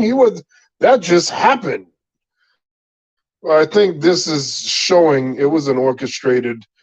I mean, it's very obvious it was, but for him to go to that extreme length to have fake electors and coordinate this whole plan, it reveals a lot. But this is a guy running for president of the United States. MD, what do you think about Trump's fake electors? Yeah, again, this just goes to show the reasoning behind what ultimately happened on J6. I have arguments with certain people about the events that ultimately happened and what was Trump's role in it. The video you just showed shows his role, because based on what was said by Trump in that Stop the Steal speech was based on the fact that he came to the conclusion that the election was stolen because his electors weren't allowed to garner their votes within these state capitals. Going back to my state, Georgia, with Raffensperger, the whole he allowed an audit of the votes 3 times, not 1, not 2, but 3. There are so many incidents and situations where we clearly see Donald Trump misusing power, doing things that are illegal to ultimately put a position in place to distribute amongst his code that the election was. This ain't nothing they just came up out the blue. It was orchestrated. This is what I'm trying to tell people constantly that are spewing the MAGA rhetoric. You know what I mean? Again, I've said time and time again, even though I'm wavering my earlier sentiment, but I've said when it comes to Trump, I'm looking at his policy, but I can't sit here and just ignore something criminal. I can't do that. I stand on certain principles when it comes to the Constitution, code, U.S. code stuff. Who am I to just say I don't care about nothing about that? I just care about the policy. I can't do that. That's stupid. And what I'm saying is the video you just showed is prime proof yet again that all these things were a culmination to ultimately what happened January 6th. And from a RICO standpoint, all eyes lead to Trump, unless said otherwise by another one of these co-defendants. But I highly doubt somebody gonna take the fall like that. You know what I'm saying? I highly doubt it. Who's gonna be the person to take the charges for Trump? I don't see it. You know what I'm saying? Is Giuliani gonna take the charges for Trump? I don't think so. Hell, he's short on money right now. Real short. So again, yeah, real short on money. So again, we have to take all these things in consideration when we try to make an argument on what exactly Trump is being accused of. And you have to think logically and not just use the MAGA jargon to try to articulate an argument. It's not going to work. Not at this point, it ain't. At one point, I was one of them people. But as the facts started to come out, I said, I can't rock with it. It's just not the person that I am. You know what I'm saying? I'm strictly by the book. And by the book, it's saying that you try to take the rights of the vote away from the people. And I can't rock with that. Well, that's commendable, MD. I mean, we need more critical thinking like that. You just got to acknowledge what is going on, and no matter how much, if your team, if that's what politics is my team versus your team, you just got to acknowledge certain things that's going on, and some of it you just can't be like that's fine because that's your team. Ricardo, what did you think of the fake elector piece there that we just looked at? Not the least bit surprised. I mean, it's, I think I still haven't even, and until this very day, it still affects me. Not in a way that it's like bad affecting, but like it still annoys me that when looking back at what we witnessed on J6, and then you have these people still trying to push a lie that, if we were given a given right in this country, as it's our civic duty actually to go out and vote, and then you want to go ahead and then do a whole bunch of shenanigans where you thought you were going to be able to manipulate and fool the people who has the power in their hands to elect and choose who they rightfully want to govern this country, and you then do a historical lie, and then you still try to push this narrative that, hey, so and so. It becomes bothersome, and this is why I love when people because I never thought it would be on our stance, is like you have people like Liz Cheney and Mitt Romney and the rest of them, even though they're all in the same cahoots, saying, listen, as much as we want certain things to be on our side, we can't ignore the fact that you still politically did something that you're not supposed to do. So in certain aspects, I can't, just like MD, in good conscience, I can't look past certain things with Trump, and that's where the conflict of interest comes in for me, for him, because you can't push a narrative and you were wrong, and we have a mantle that we follow politically, and that's the Constitution. You cannot go against what the forefathers that created this country out of strife and everything else. Now, whether or not you agree with what certain policies that they have, it's up to your interpretation. But they put in place, I will call it a political Bible that you follow. And for 300 years, it's been in place. Why now would you think you were going to overturn or try to push a narrative that was untruthful? And you created such a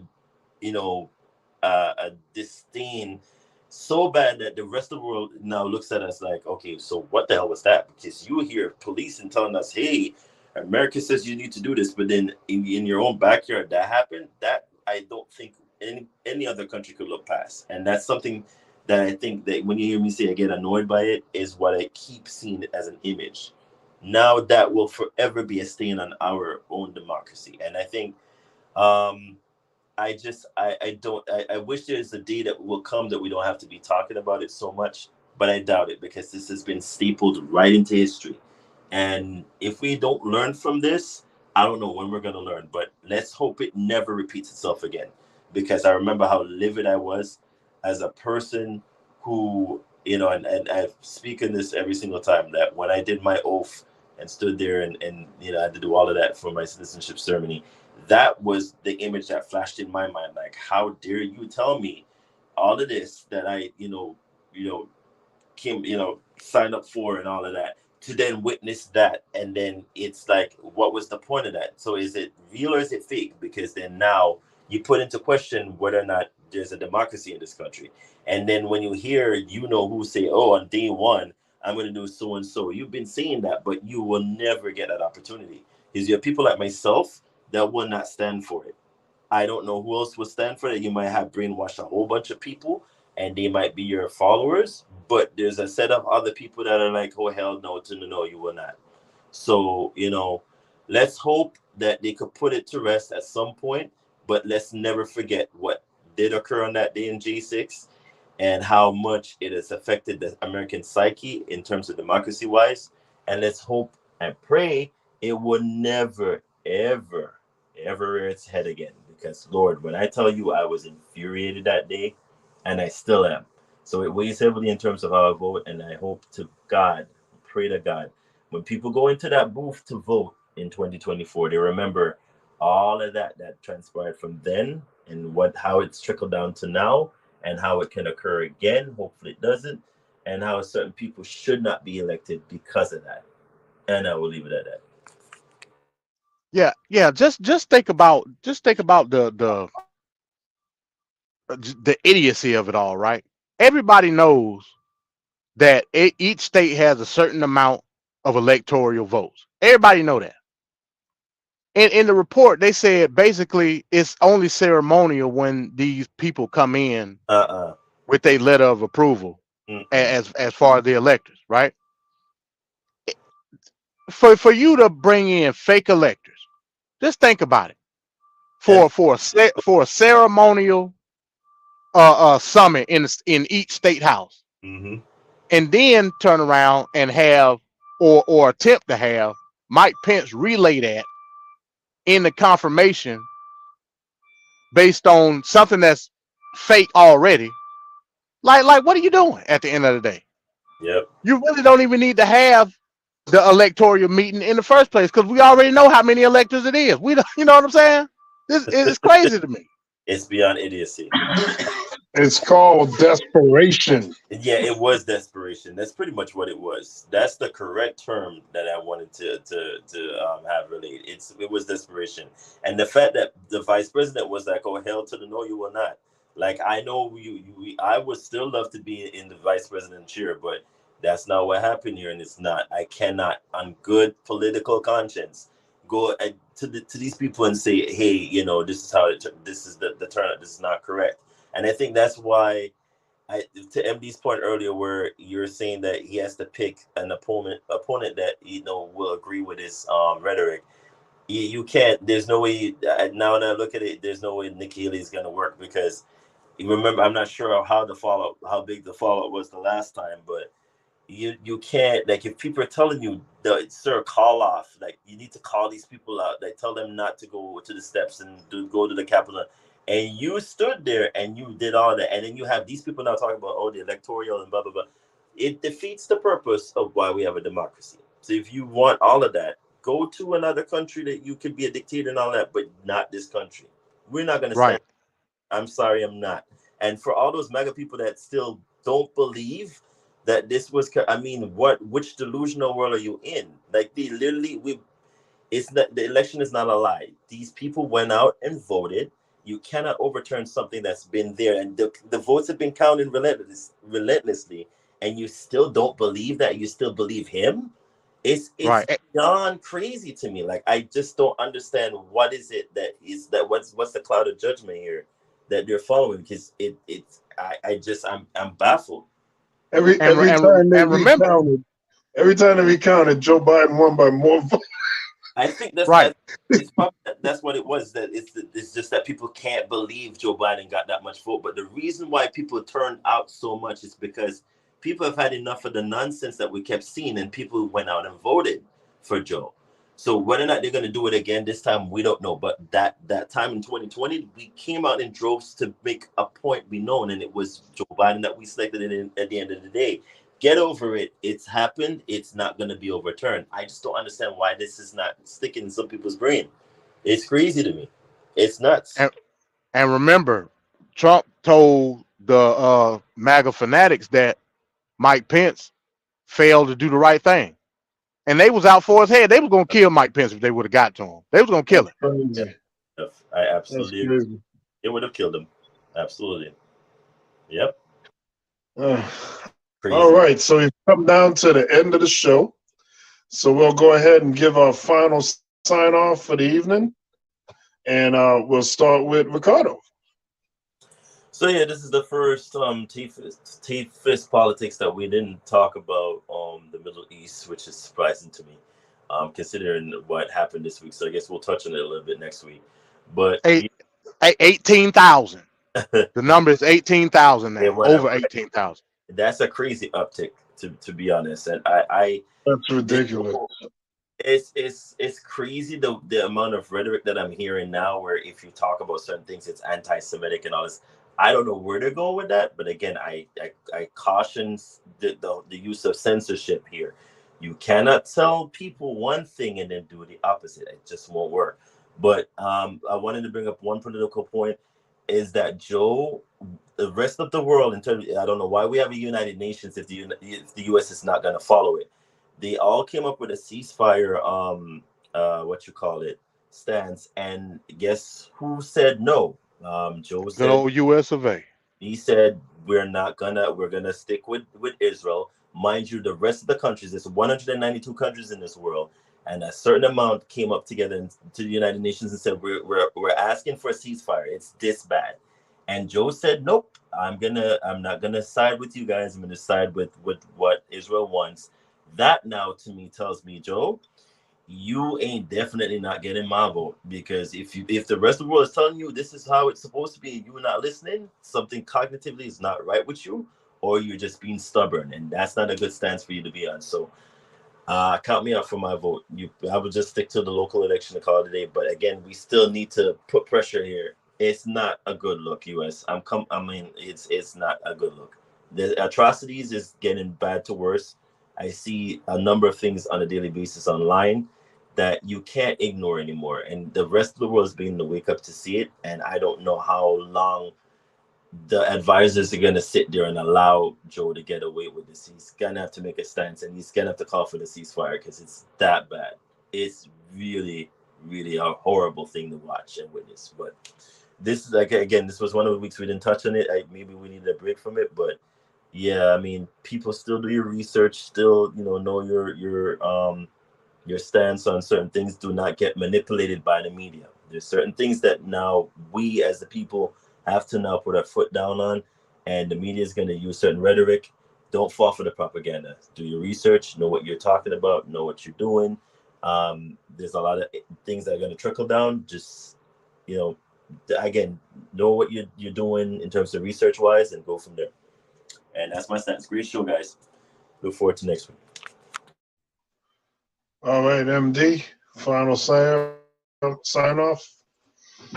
Yeah. Shouts out to everybody once again. Great show. It's a plethora of topics that we could have spoke about that are in the news right now. We could have talked about the latest antics by Elon Musk and allowing Alex Jones back on Twitter, and the Alex Jones interview with Tucker Carlson, and just a lot of crazy stuff. Hell, Venezuela might be about to get ready to invade Guyana. Stuff like that. You know what I'm saying? Hell, what else in the news now, man? It's a lot of stuff going on. Again, going back to Israel. Your friend in the Ukraine is now crying for another $65 million, so he's gonna get it tomorrow. Yeah. He was in the capital today. Yep. Yeah. Zelensky back on the scene. He wants some more money. You know what I mean? Hey man, it's just another typical Tuesday. You know what I mean? A lot of stuff going on in the news. Typical Tuesday. Yeah, man, typical Tuesday. And same old same. You know what I mean? But yeah, as far as like the whole Israel, I think it's getting to a point with the Israel thing, and it's disheartening to say, but I think a lot of people just getting numb to it now. It's gotten that bad, and it's sustained for such a long period of time to where I think people just numb with it. I mean, hell, just Sunday, Netanyahu told, in a speech, he was talking about Blinken and Lloyd Austin. He said verbatim, if the United States doesn't do anything about the Houthis in Yemen, we will. So yet another front that we probably about to get ready to see with this whole situation. I'm to the point now, the maniac tendencies of Israel is getting to a point where their supremacy knows no bounds in what they believe and what they think. They think they the ultimate in that region, and the United States is enabling it. So people just numb to it now, even though there's a sentiment of what's going on is wrong, because of the enabling nature of the United States and how we're going about spewing rhetoric when it comes to this censorship of quote unquote anti-Semitic tropes. People just numb because it feels like it's a losing fight. And I don't want people to feel that way, because I want people to understand what true freedom is. And if you're gonna stand on a sense of freedom, you gotta stand on a sense of freedom for everybody. So with that, I say peace. Yeah, and also what was in the news was obviously the mass shooting. And there's so many mass shootings that have happened in the last weeks, last months, last years. Oh, the UNLV one, right? Right. Yeah. That I'm looking this up, and like there's like similar ones, and I'm like confused, like they're all blending together, and it's just so many mass shootings that have happened. Some stories telling you that there are like 2 major mass shootings in one day. It's just crazy, just crazy stuff. So we'll have to touch on those things in upcoming shows. There's a lot. Go get your pistol, Van Cat. Go get your pistol. Shotgun or something. Only on House of the Dead. Only on that video game. All right, so we'd like to thank everybody for joining in with us today. Of course, we're thanking Tequila, Maria G in the chat. I'd like to thank, of course, Mike. Mike, he was in the chat a little bit today. Yes. We didn't get Mike on the end like we would like to, but maybe we'll get him in next week. He is working tonight. Well, peace out to Mike. Peace to the Beard, Trevor, Mr. Straight Talk. Peace to everyone else. Nini, we'll see you guys next week. I'm thinking that the show next week, we may want to go into the religious right and examine that. You don't want to go that route, Van Cat. We'll have to see. So for MD, for Ricardo, I'd like to thank everyone for their participation on the panel and support on the show. We appreciate everyone and have a great evening, and we'll see you next week. Peace. Peace.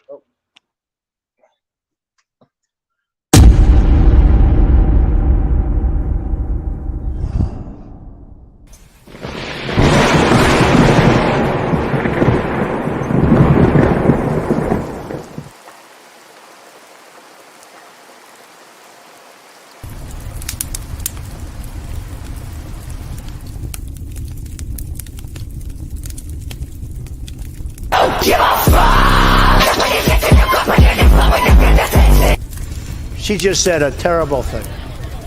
You know what she said? Shout it out, because I don't want to. Okay, you're not allowed to say, and I never expect to hear that from you again. She said, I never expect to hear that from you again. She said he's. That's terrible. Terrible.